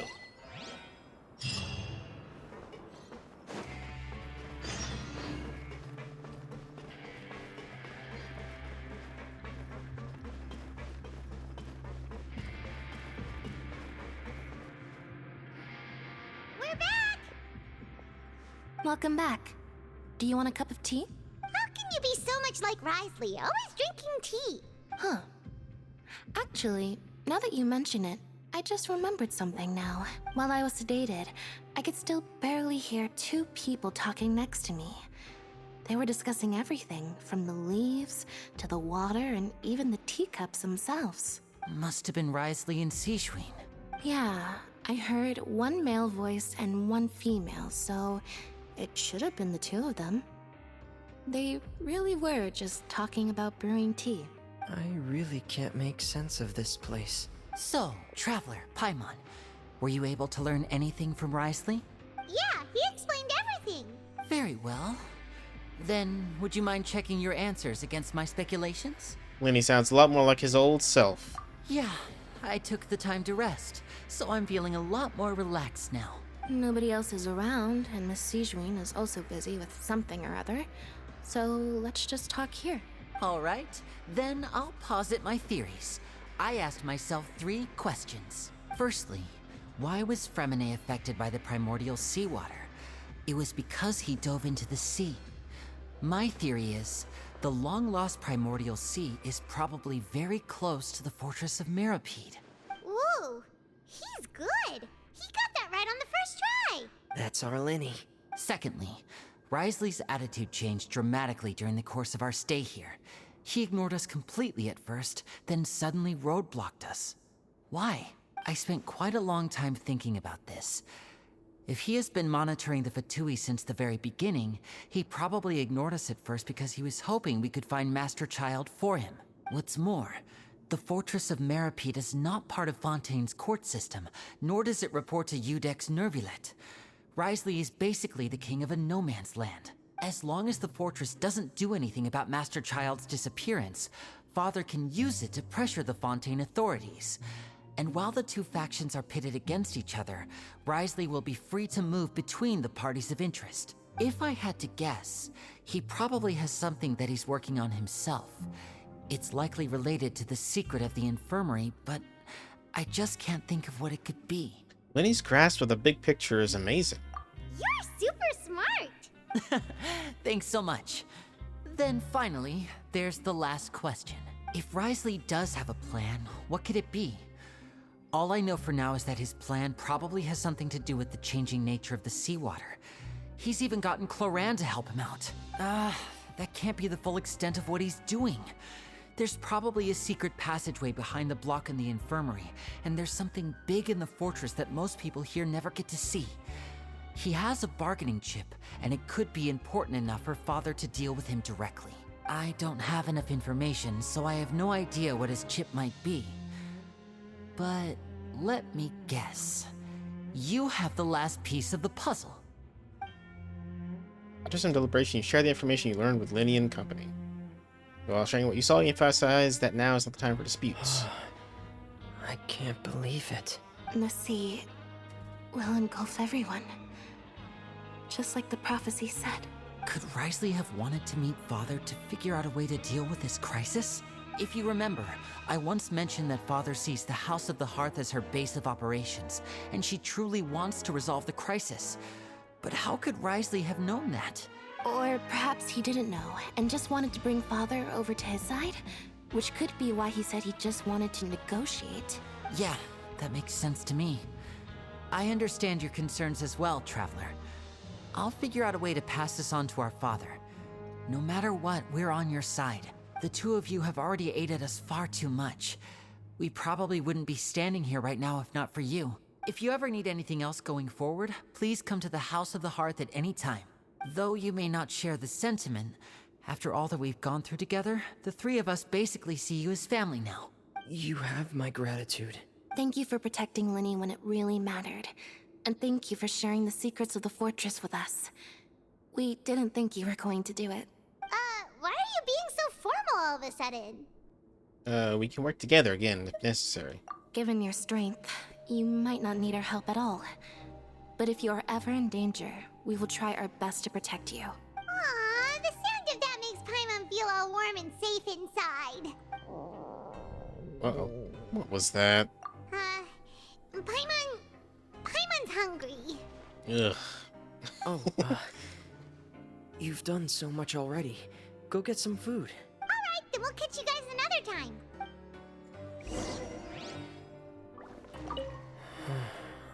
I feel like I should try to become someone more capable of helping. You're incredibly helpful. Lenny thinks so too. Yeah, you two are always telling me not to push myself, but aren't you just like that as well? To the cafeteria.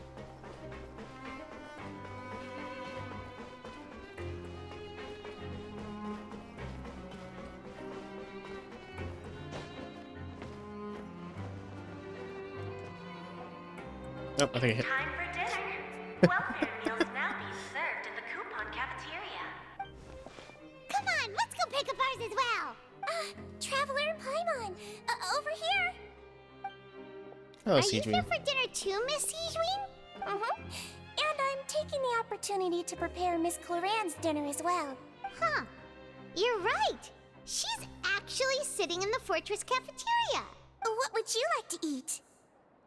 Huh? We can choose? Yep, you can. I've already talked to our chef, Mr. Wolsey. It's all on me today, so you can get whatever you'd like. Then I'll have the tastiest stuff you have to offer. No, I'll have to get the biggest portion you have to offer. Me too. Don't forget Paimon. No problem. Just leave it to me. After a while, the meal scheduled orders have arrived. It's solely on luck.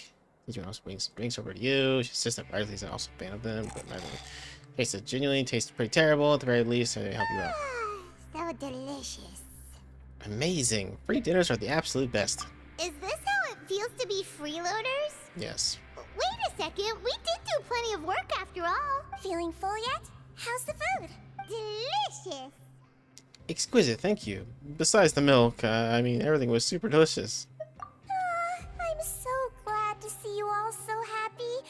Oh, see the expression on your face just now?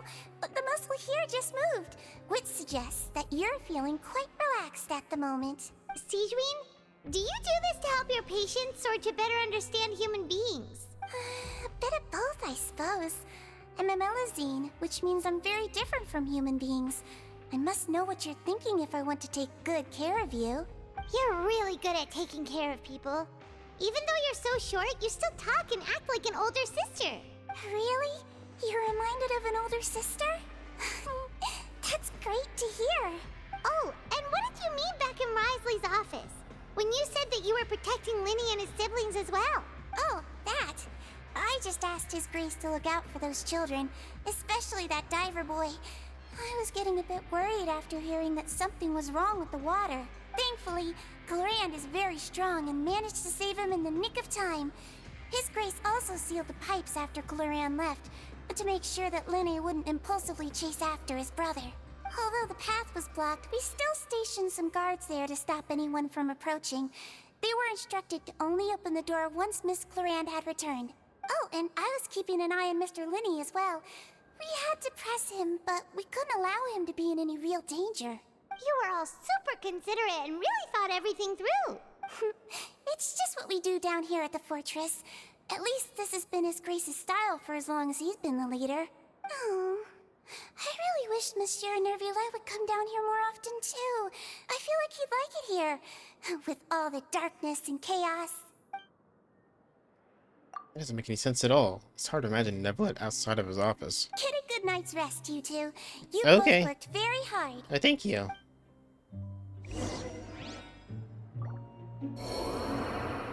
Yeah, Arataki died. Damn it. Hey, Clorand. Clorand! Ah, it's you two.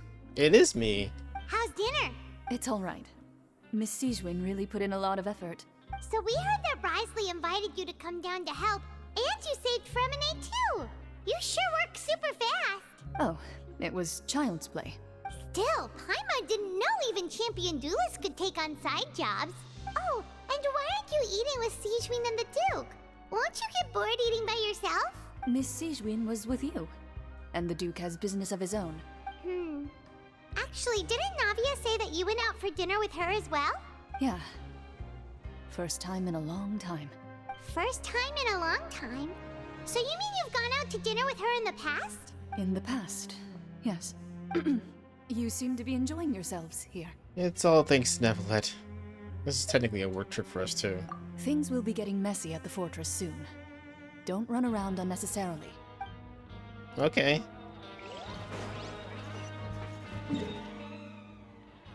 Try resting in the fortress doesn't heal Arataki. It is his broken leg wounds. Bond is strong.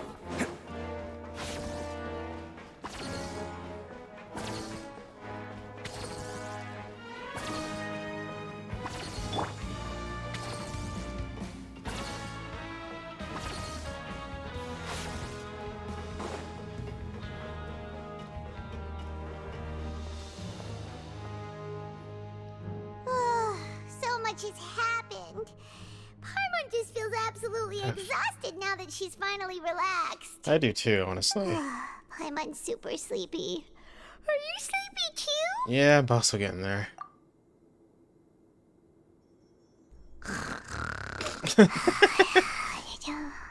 Oh, she's lying down. She's making contact with the ground. That's weird. Ah, she really immediately fell asleep. Now to belly flop onto her. Delicious. Paimon wants seconds for free. Good night. This is so weird. Out of my way!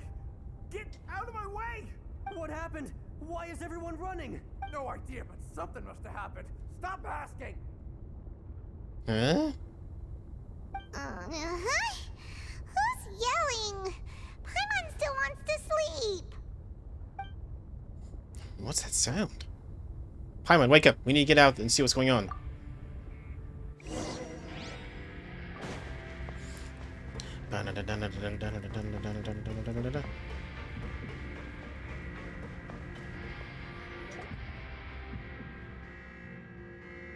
What happened?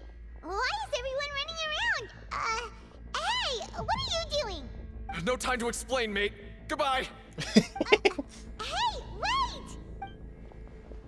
What's wrong with these people? They won't even talk to us. They're here! Yeah, there you are! Oh, thank goodness! Crystal and Laveroon, do you know what happened here? We came here especially to inform you. Something seems to have gone terribly wrong just now. His Grace is telling everyone to evacuate and get out of here. Laveroon was saying you two are new here and you don't have many friends, so you might slip through the cracks. Haven't you heard all the stories like that? An evacuation is successfully completed, yet you only find out once you do a head count that 1 or 2 people are missing. Wait, weren't you the one who brought that up? Why is it suddenly my idea? Hey, shut up! Okay, whatever. The point is, you should come with us. You said, as Grace said, to evacuate outwards? Yeah, he said to get as far away as possible, upwards and outwards. That means whatever happened just happened below. Oh no. Is that a gate at the very bottom? No, it can't be that thing! Whoa, wait, what? What? Hey, where are you going? We have to go find the Duke! You two just go and get out! Go on without us! Hey, hey! Be careful! Attention! Please evacuate upwards and outwards, upwards and outwards. If you're already at the topmost layer, then try to move as far outwards as possible.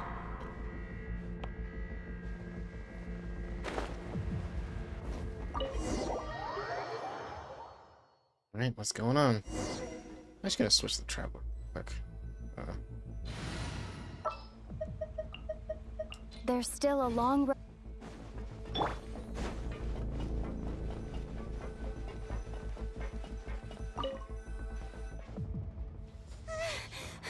New cutscene. It's gonna blow! They're here. Just like I said. What happened?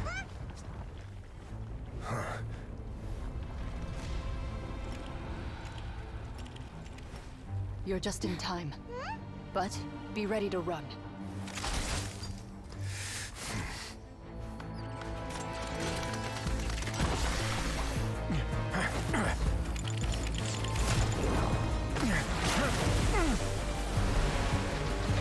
What are you expecting to do? Whoa.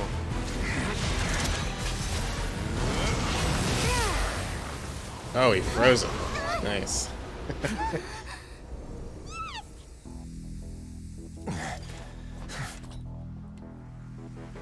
That's not gonna hold it for long, though.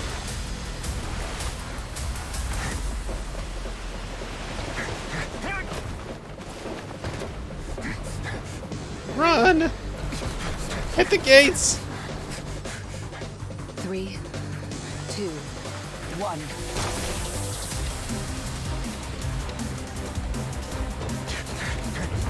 It's very Mega Man Legends, I love it. Oh shit.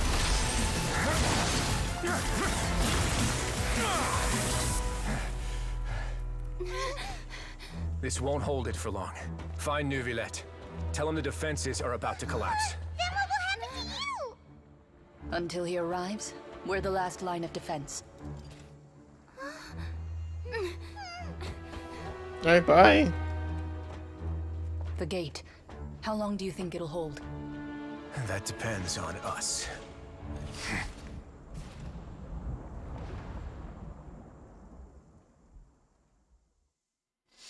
Well then.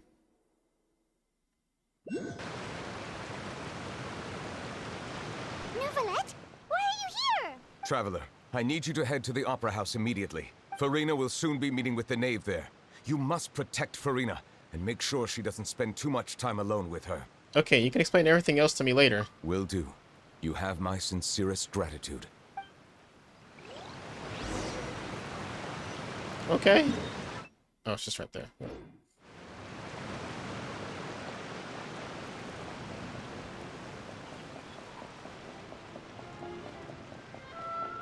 Ah, peaceful music again. There's no impending doom at all. I don't know what you guys are talking about.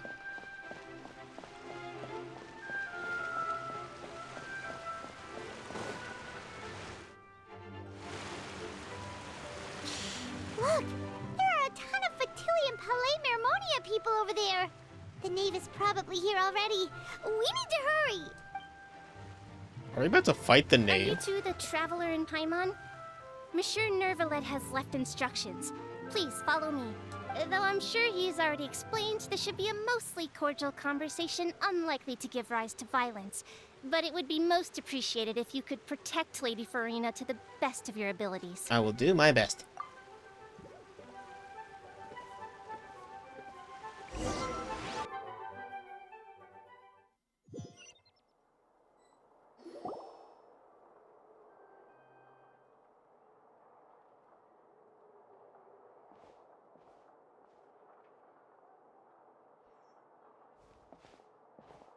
Oh, so you two are the honored guests Miss Farina mentioned. Of course, of course.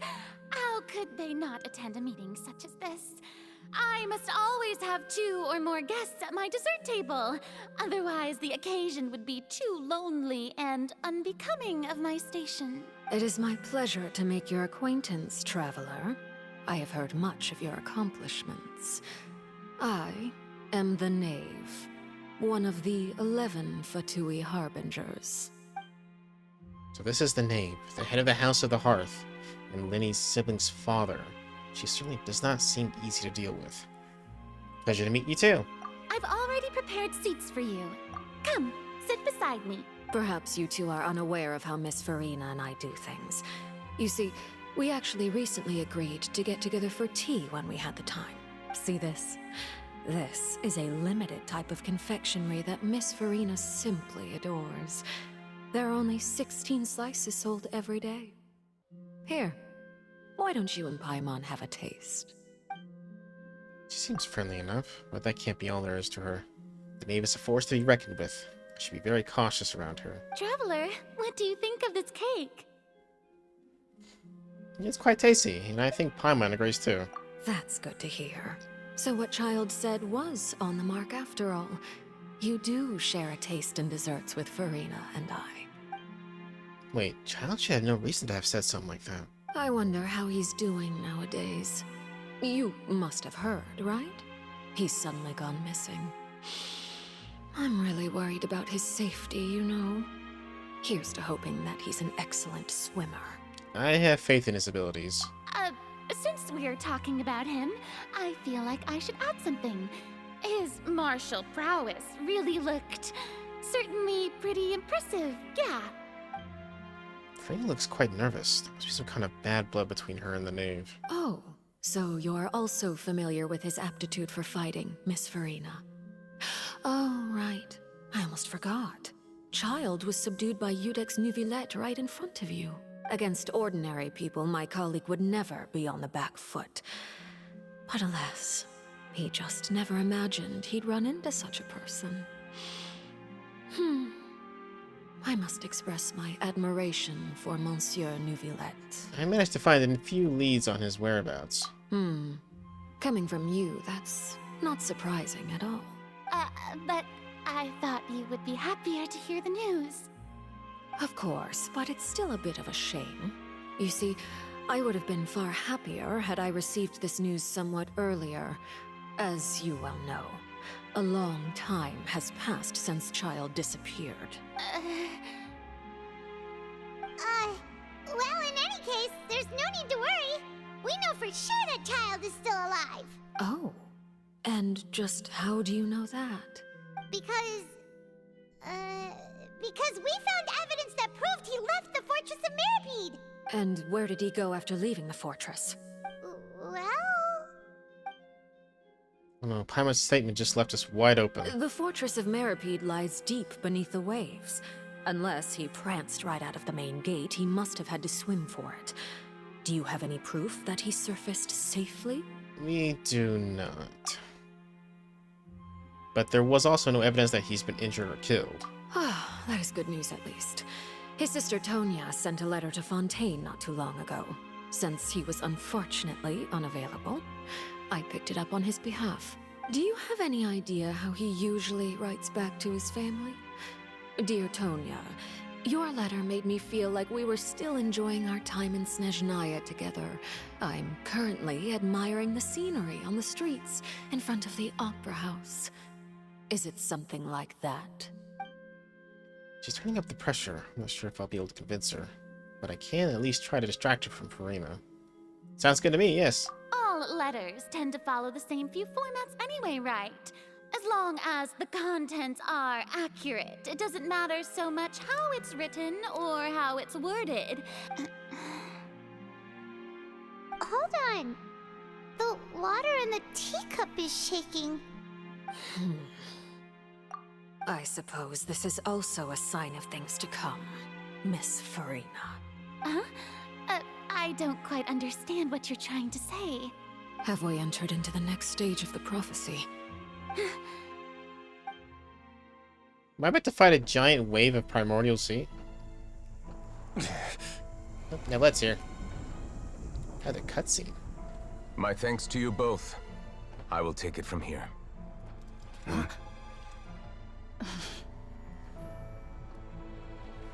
Sure you don't need a hand? Quite sure. Wow. So, what's your secret, huh? Let me guess. Nah, who knows? Maybe it's just your sense of responsibility. Sounds about right.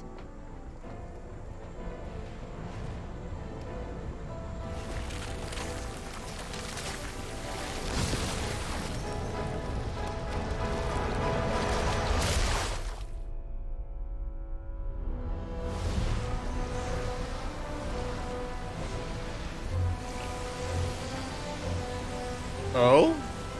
It's just...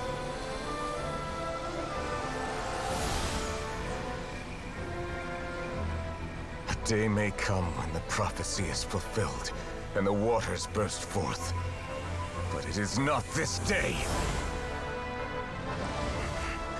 This ancient power could easily obliterate an entire race. A tsunami of fury would unleash endless catastrophe.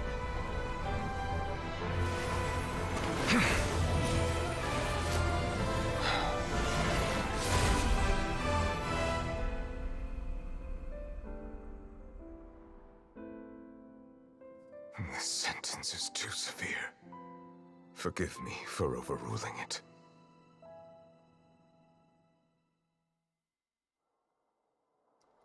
Interesting. Hey, damn, Niblet's powerful. Shit. All right. Seems like the problem inside has been suppressed. Let me guess. We're safe for now. Indeed. But only for now. I win this bet. You owe me a present. Very well. It was indeed just as you said. You made a bet? We made a bet on the size of your entourage.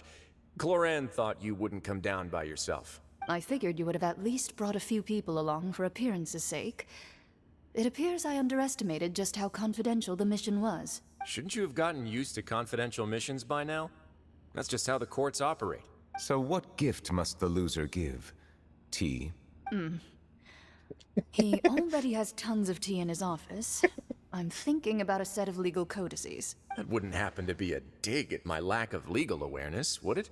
Well, I'm sure His Grace doesn't consider the fortress to be outside the law.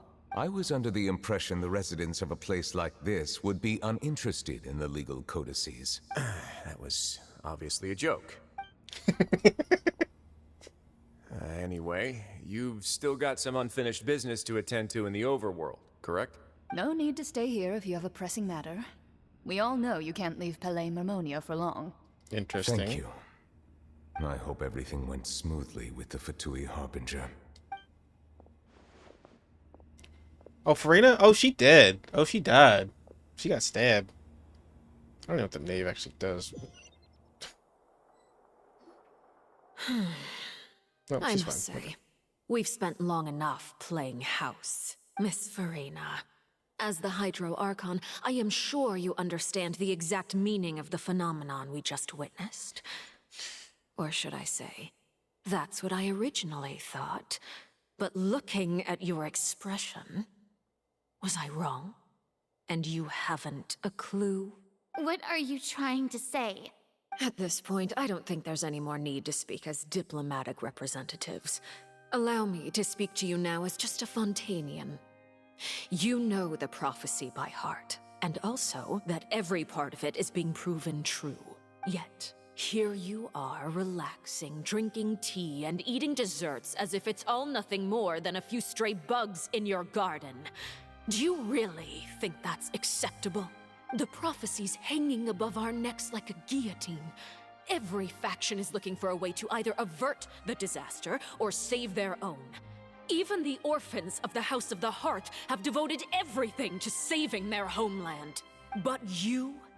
It beggars belief just how nonchalant and carefree you have been. From the very beginning, you, the god Focalor, you have utterly failed to take action. You're wrong. I've never ignored the prophecy, nor have I just been passing the time in self-indulgence. Retract your accusation and stop doubting the wisdom of the gods with such absurd conjectures. I am not alone in my doubts, you know. All the children of Fontaine may be harboring the exact same thoughts right now. Oh, great Hydro Archon. How are you going to save them? Save us? How are the people you've sworn to protect supposed to survive in a land that will soon disappear beneath the waves? I have my ways, and I've been working on them for all this time.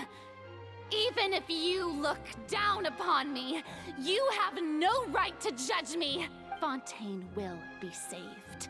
Even if I still cannot see the true future right now, as long as I continue on as I am, I will be able to hold my head up high. She doesn't act like her usual self. She's actually seriously refuting the knave's accusations. She means what she says. She's not putting on a front. Then I ask you, Miss Farina, just what have you been working on? Where can we see it, and what is it doing to help? So was all that a lie? Or can she really not tell us? She was so full of conviction and confidence just now. Now she's deflated like a pop balloon. My machinations are just like the prophecy itself. They will only reveal themselves at the fated time. It is just that beings like yourselves are unable to perceive them as of yet. I see. As a god, the proof of your labor always lies beyond prying mortal eyes. Allow me to be so bold as to ask another way. Would it be possible for you to tell us the parts of your plan that are not confidential? Such as your emergency response plan for the impending disaster? An emergency response plan? Oh, that look in your eyes. Have you not even prepared one of those? The emergency response plan is also strictly confidential. Then allow me to jog your memory. Miss Farina, what is the purpose of your Oratrice Mécanique d'Analyse Cardinal?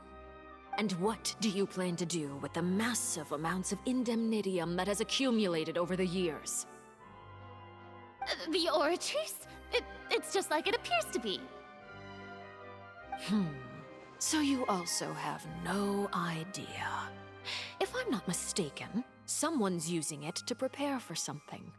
But unfortunately, it would seem that someone is not you, Miss Farina. I first caught wind of this when Linny tried to investigate the Oratrice in the Opera House.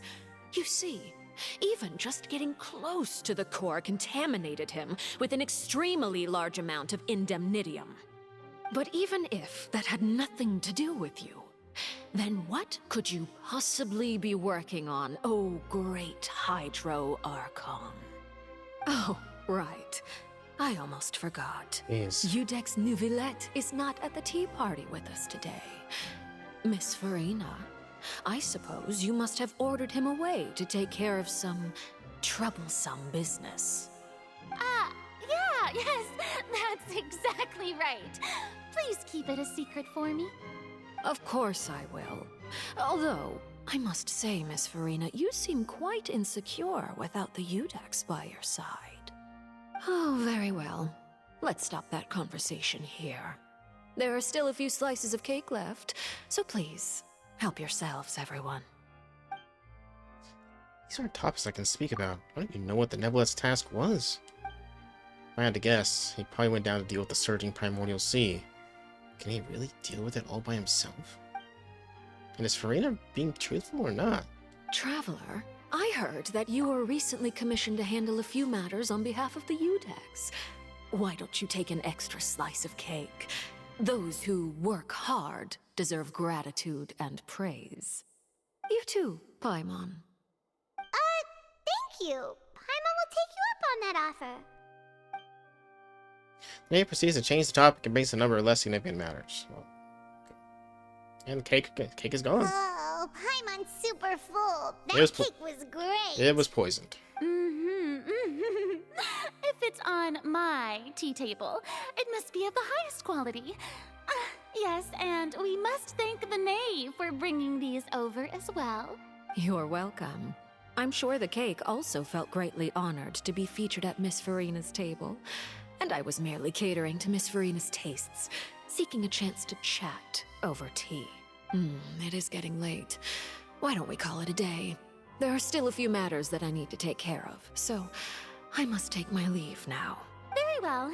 We'll end it here. Mind seeing me off, traveler? We could use the opportunity to discuss Child before I must be on my way. Of course. Paimon's coming too!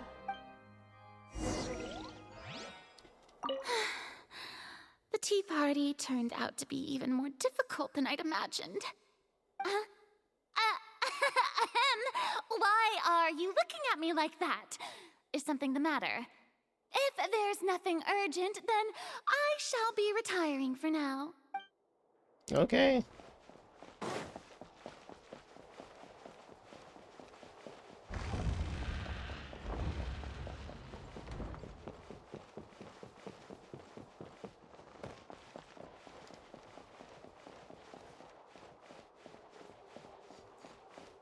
Ooh, boy. It got tense in there. My hands sweat. I was ready for shit to start getting physical. Not in that way. I'm glad that you were willing to come with me. Of course, Child was just an excuse. I have no interest in your dealings with him. That's what Paimon thought. What do you want to say? You lent your aid to the children of the House of the Hearth. As their father, I would like to express my gratitude. I didn't think that's what you wanted to talk about. There's no need. Was there nothing else you wanted to say? That was all. Formal topics should be discussed in formal settings, and informal topics in informal settings. Okay. I know you just returned from the fortress of Meripede. Relax. I have no intention of trying to get anything out of you. Linny, Lynette, and Fremine are still there, and I trust their judgment and abilities. They've all been working very hard and have always done all they can to fight back against anyone who tried to stop them, especially Linny. You mean Wriothesley. He's a tricky one to deal with. It's unfortunate that Linny's so eager to prove himself that he can't learn to rely on others, including me.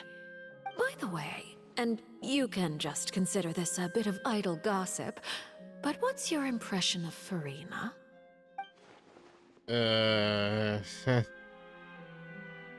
You are outside of our disputes, and the freest person in all of Fontaine, able to move around most easily. Allow me to share my perspective with you. And that's everything that happened during the trial. Master Child was declared guilty and immediately transported to the fortress of Meripede. Didn't he say he was coming here on vacation? Does he not feel an ounce of shame for all the trouble he has caused? Forget it. He did give us an opportunity. I will be meeting someone shortly.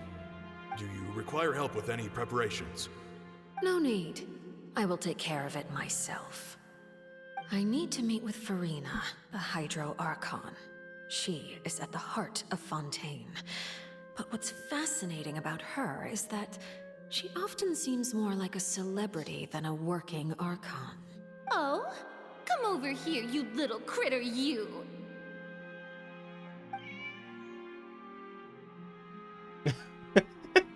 You dare to run from me?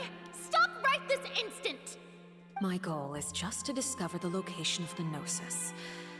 But I didn't expect the chance to approach Farina to be handed to me on a silver platter. This is so easy, it's actually making me a bit suspicious. Anything left unguarded is usually just bait. But no one will blame someone for taking the bait. After all, from the moment it was attached to the hook, the bait is meant to be sacrificed. It's just as I guessed in the second before I struck. the Hydronosis is not currently held by the Archon. In fact, this Archon doesn't seem like a god at all. And I sense that she's under some kind of curse. Who are you? And what are you trying to do? Please don't kill me. I'm begging you, please. The fear in her pupils is genuine, so perhaps she's not bait after all. Either way, targeting her has lost all meaning. I left the scene with ease. Nobody came looking for me, and nobody could serve as a witness to my near assassination of Focalor. I suspect even Farina dares not mention this incident to anyone. Not long after, my informants confirmed what I had guessed. After returning to her quarters, Farina quietly cried alone. She was so scared that she could not sleep that night, nor could she even bring herself to eat her cake. There's no doubt that there's something wrong with her. I began to entertain the possibility that she is not the true Hydro Archon. Perhaps Iudex Neuvillette is actually the genuine Archon. That's what I thought too. I have to find the Gnosis. If the Neuvillette hypothesis is correct, he is probably in possession of it. Alternatively, it might have been hidden in a place that's hard for ordinary people to access. Yes, Father. My dear children, please speak. News from the fortress of Meripede. Master Child has gone missing. On top of that, the contacts and guards we bribed at the fortress have all gone quiet as well. Probably the handiwork of that Wriothesley. I'm afraid so. This is a good opportunity. The value of a Harbinger is much higher than most would imagine.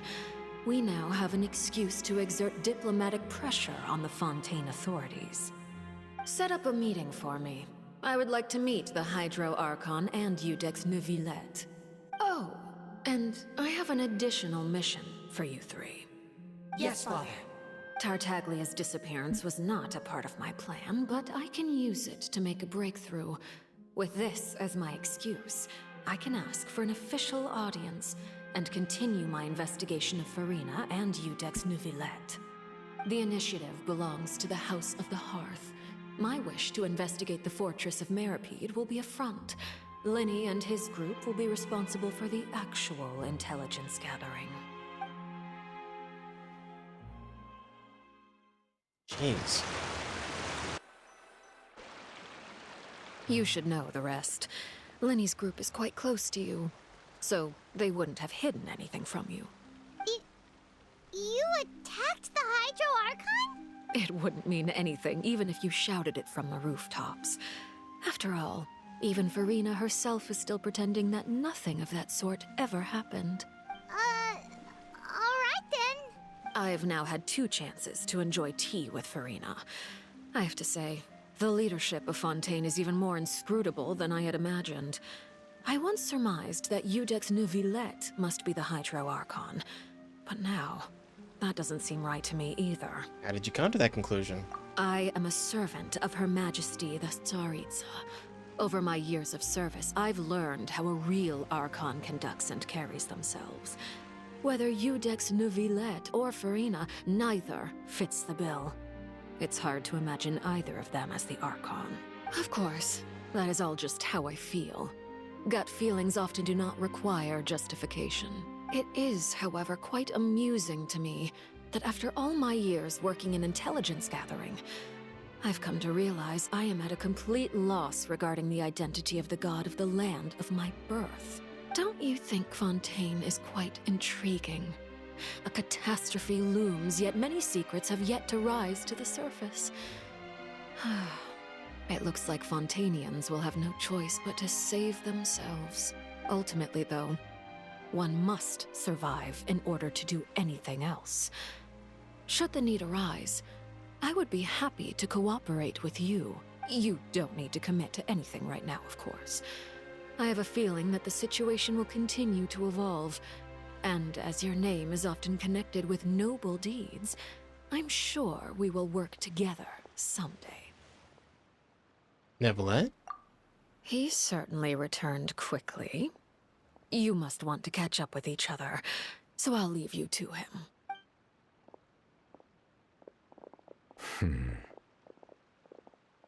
Neverlet, is it over? For now, yes. But this issue will prove quite thorny in the long term. I'm concerned that sooner or later the prophesized events will occur. Thank you for protecting Farina. Maybe ask what happened down there. To put it simply, I used my power to force back the primordial sea and reseal the sluice gate. As for what happened on our side, you recount the happenings at the tea party to Neverlet. Or Neverlet. So as expected, the knave has turned up the pressure on Farina. She's trying to feel her out, though I'm still unsure as to her motives. Can I ask you some questions? And her motive is to get the Gnosis, obviously. Permission granted. You have enough power to force back the primordial sea. Does this mean you have some deeper connection with the Hydro Archon? Whoa. It can't be that you're the real Hydro Archon, right? But that's just a speculation on our part, though. You can't tell us? Then that's okay. We can talk about something else. We won't try to force you. You guys in Fontaine are super strange. If by the phrase, you guys, you are referring to Farina and I, then although I'm not sure just what you are trying to imply, I must clarify that I do not share her positions on a multitude of topics. What did you sense in the Fortress of Mirapede? Did you manage to protect those that needed to be defended? I believe so. The fortress has a long and complex history. It has seen much grief and suffering. And now, another catastrophe will soon be upon us. I mourn this turn of events. Huh? Why is it raining all of a sudden? Clear skies suddenly filled with dark clouds. The rain became heavier, light rain soon growing to a downpour. Just moments before, Neverlet has just mentioned his sense of grief. Thinking back to that legend and what Fremine said, it said that a dragon of water once resided in Fontaine. Every time it weeps, the skies will cloud up and pour out rain. Wait, Neverlet, you can't be... You may be closer to the truth than you think. Oh? And what are you thinking? He's the dragon sovereign of water. The dragon of... what? Huh? Please do not be so surprised. Oh. Farina? Neverlet, are you listening? My apologies. We were just guessing randomly. We didn't guess right, did we? You're not actually the dragon sovereign of water, right? Well, if you don't want to confirm or deny... You guessed correctly. I sincerely hope you'll be able to keep this a secret for me. He's a Dorgan! Right, of course. We'll definitely help you keep it a secret. There's still something Paimon wants to ask you, though. Please, go ahead. Well, if you are the dragon sovereign of water, and you were able to force back the primordial sea from the fortress, then since Fontaine's prophecy is all about seawater, couldn't you just use your power to solve the crisis? None of the currently living dragon sovereigns in the world, myself included, possess our full dragonhood. They say that when the first usurper arrived on Tivat, they seized a part of the dragon's power. Today, that stolen power is the basis of the Archon's authorities. There are 7 elemental archons and 7 matching dragon sovereigns. The dragon sovereign of water who lived through that era perished a long time ago. As their successor, I know far less of that part of our ancient history. In any case, I believe I will not be able to do much unless the Archon disappears and returns their elemental authority to me. Given the status quo, however, I would recommend finding another way to deal with the prophecy. Oh, so even you can't solve it. I still have some urgent matters to attend to at my office. If you have any more questions regarding ancient history, you are welcome to discuss them with me at a later time. Please go right ahead. There's a place that Paimon wants to go too. Traveler, why don't we pay another visit to the Fortress of Mirapede? Paimon is a little worried. Sure, see you later, Neverlet. We'll see you another time. Take care. Oof. Oh, come on, how long is this act? Alright. I'm not complaining, it's just, damn.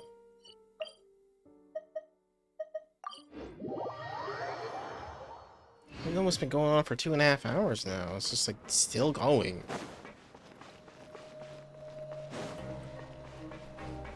Hey, Seedwing. Seedwing! Traveler! Paimon, you're back! Are you still doing alright? Did either of you get hurt? Don't worry, we're both doing great. We're fine, but what about you guys? It was such a huge mess. How bad was it? A few people sustained superficial injuries, but that's about the extent of the damage. Monsieur Nervillet paid us a visit. It was all thanks to him that we managed to suppress the crisis for the time being.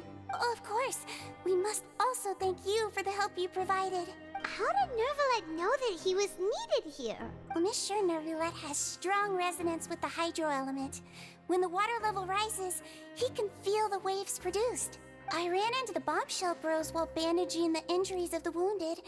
They were mumbling the whole time about how you just ran down without a word. I'm so relieved to see that you're both alright. If you're not too pressed for time, please stay with us a few more days. Just let me know if you get a craving for any particular dish, so I can have Mr. Walsey get your meals prepared. Oh, and please feel free to visit the infirmary for a break at any time. I'd like to take the opportunity to spend some more time observing your facial muscles as well. Your happy smiles are quite contagious, you know. They're so memorable, and I've missed them immensely while you were gone. That's weird. But okay. We got it. If you can find the time, please stay at the fortress for just a while longer.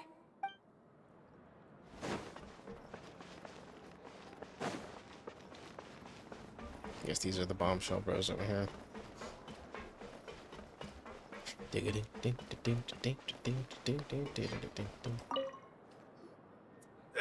You guys are back? You guys didn't get caught and thrown back down here, right? Huh?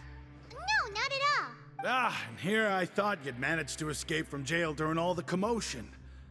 I'd held you up as legendary jailbreakers, but now you're telling me you just never left?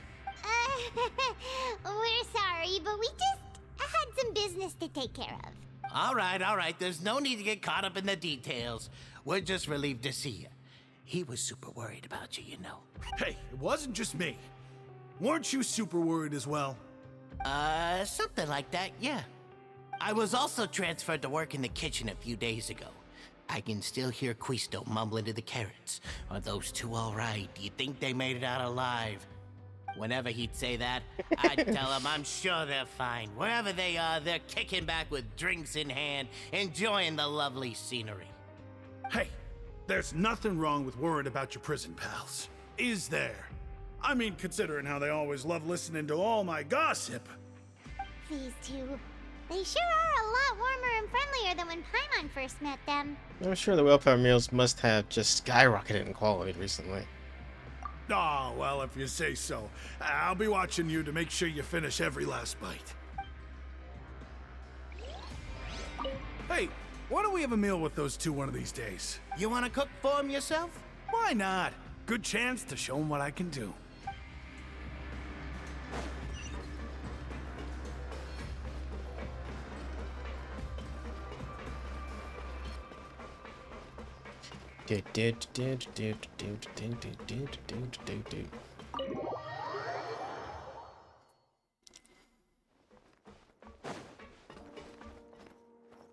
What the fuck?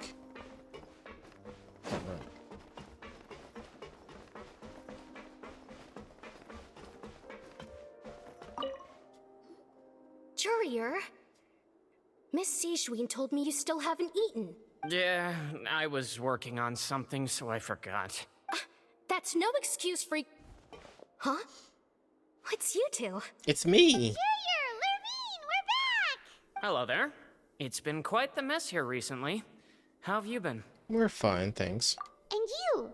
Are you still taking the secret passageway from the infirmary to work on the ship? Yep. That is still top secret, though. So don't say a word to anyone. It can be a bit annoying when there are lots of people in the infirmary, but I still prefer taking that route over the one from the Duke's office. I mean, the infirmary does make it easier for you to slack off. Oh yeah? Then why are you also here so much? You two really are just using your jobs as a cover for your relationship, aren't you? Not at all! Well, that's the end of that conversation. Courier, the rumors about us are literally everywhere now.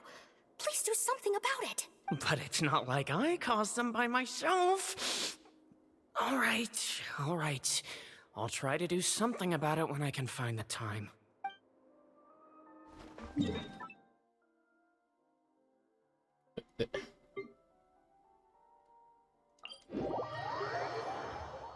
I'm assuming this is Lenny, Lynette, and Feminine. Why did they put a teleport right next to the dormitory? I don't understand why they put it over here, where it's like nothing important. Damn you, Miho, you're making me run over here. I want to be lazy and teleport everywhere. I hate it when they make me run.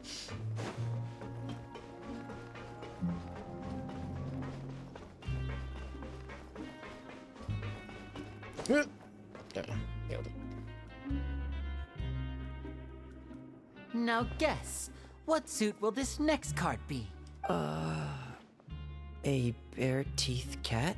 Well, well, look who it is. Traveler, Paimon. Hello, everyone. Looks like you're recovering nicely from an A. Mm-hmm. Thanks to everyone's support. Oh, right. I managed to work up the courage to thank Miss Clorand in person. Whoa, how did she react? She told me that it was nothing. It was as if saving a life wasn't a big deal to her at all. She also told me not to worry about it. She didn't want to stress you out, that's all. She's right, and it's best not to dwell on it. Yeah. Okay, but check this out. We went back to the opera house and we met the knave. You met Father? Did she say anything to you? She said a few things that were, a bit hard to understand. And also that she's looking forward to working with us in the future. It was a little surprising. Her attitude towards you is even better than what we'd imagined. That's fantastic. You should believe her. She has her own way of doing things, and she'll do everything in her power to help those she considers close, which now might also include you. Mm-hmm. Father is very capable, and also trustworthy. Oh, okay. Paimon just remembered that she thought Lenny was a bit too proud as well. She said that you should learn how to rely on others sometimes. Got it. That does sound like something that Father would say. Hey! Are you going to stay here for the next few days? Looks like it, yeah. Excellent.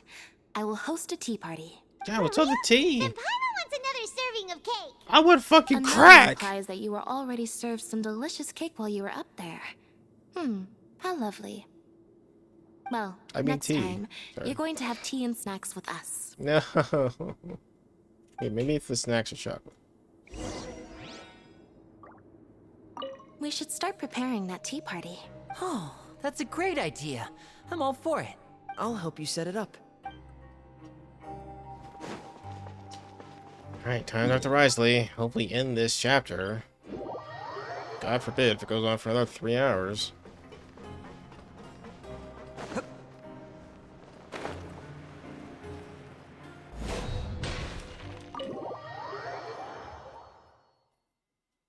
Can't catch me. Just gonna stay on your desk. Do my eyes deceive me, or did I just see 2 inmates come back after making it to the surface? Some strange winds blowing of late. We wanted to see how the fortress is doing. Is everything still alright? We're fine, for the most part. Neuvillette came down and took care of the worst of it. If that's the case, why don't you just ask him to stay here? Oh, yeah, what a brilliant plan. Let's go convince the Udex himself to exchange the Courts of Fontaine for a puddle of water in the middle of nowhere. I don't think that's gonna work. He came here in a hurry and left without even stopping for a cup of tea. He did remember to take Miss Sigewinne's gift with him, though. He sure sounds super busy. Miss Clorand has left as well. She also took her gift from Miss Sigewinne. Were the gifts milkshakes? Neuvillette got the milkshake. Clorand received lipstick instead. Those aren't even remotely alike. I love it. Well, it's Neuvillette's own fault for making Sigewinne worried about his health by working so much. But besides that, our head nurse is still pretty fond of picking out beauty products for the ladies. Oh, and I have some gifts here for you as well. Are these from Sijun too? Nope, they're from yours truly. You've already wrapped up your work at the fortress, so you can return to the surface at any time. You haven't yet served your full prison term, however, so you may continue to use your cell until your term is up. For real? Then we could stay here for a really long time? Is food still covered? You may access the cafeteria for free. Yes! Just remember to come complete your paperwork once it's time for your release. Okay. Anything else you want to say? Your file can't be closed until we've completed your paperwork, so don't forget to come find me again when you're done serving your sentence. Okay. It wants me to go back to the dormitories? No! I was just there! I don't want to do that. I want to walk over here again. Come on, give me a break. My legs be hurting from all this running. Damn it.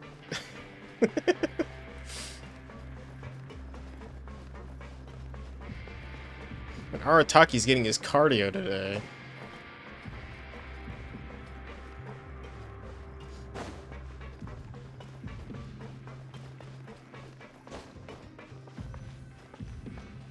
Why do I want to sleep in this bed anyway? We're back in our cell again. We're no longer prisoners though, so it really doesn't feel the same. It feels like a huge weight is off our shoulders. Feels like we've regained our freedom. Mm-hmm. Being free sure feels pretty special now. Come on, is there something you'd like to say? Huh? How did you know? Because you usually just immediately fall asleep. Hey, that's not true! Alright.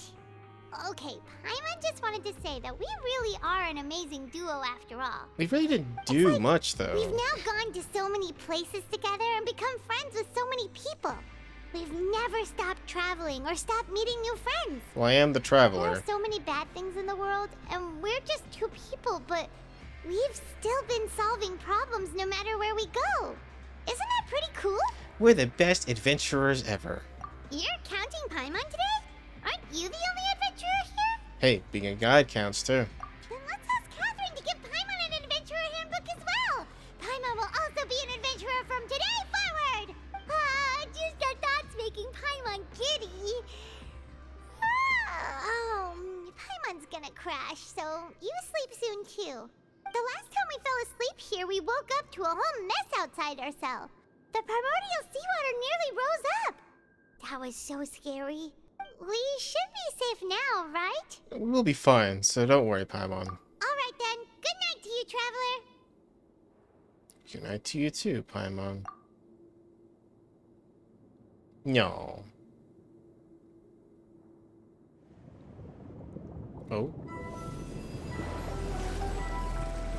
Oh, it's Child's Vision. Oh, is he in the Primordial Sea?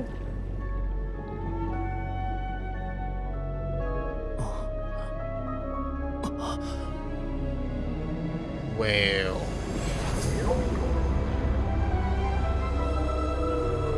The true Hydro Archon is a giant fucking whale in the Primordial Sea. Okay, well, alright. That's the end of that chapter. Thank goodness. I'm sorry it's actually so long. Okay. Well, I love you all, and I'll see you guys next time when we dive into the next one. I see what I did there. Okay, I'm gonna go take a nap. So, bye. See you guys.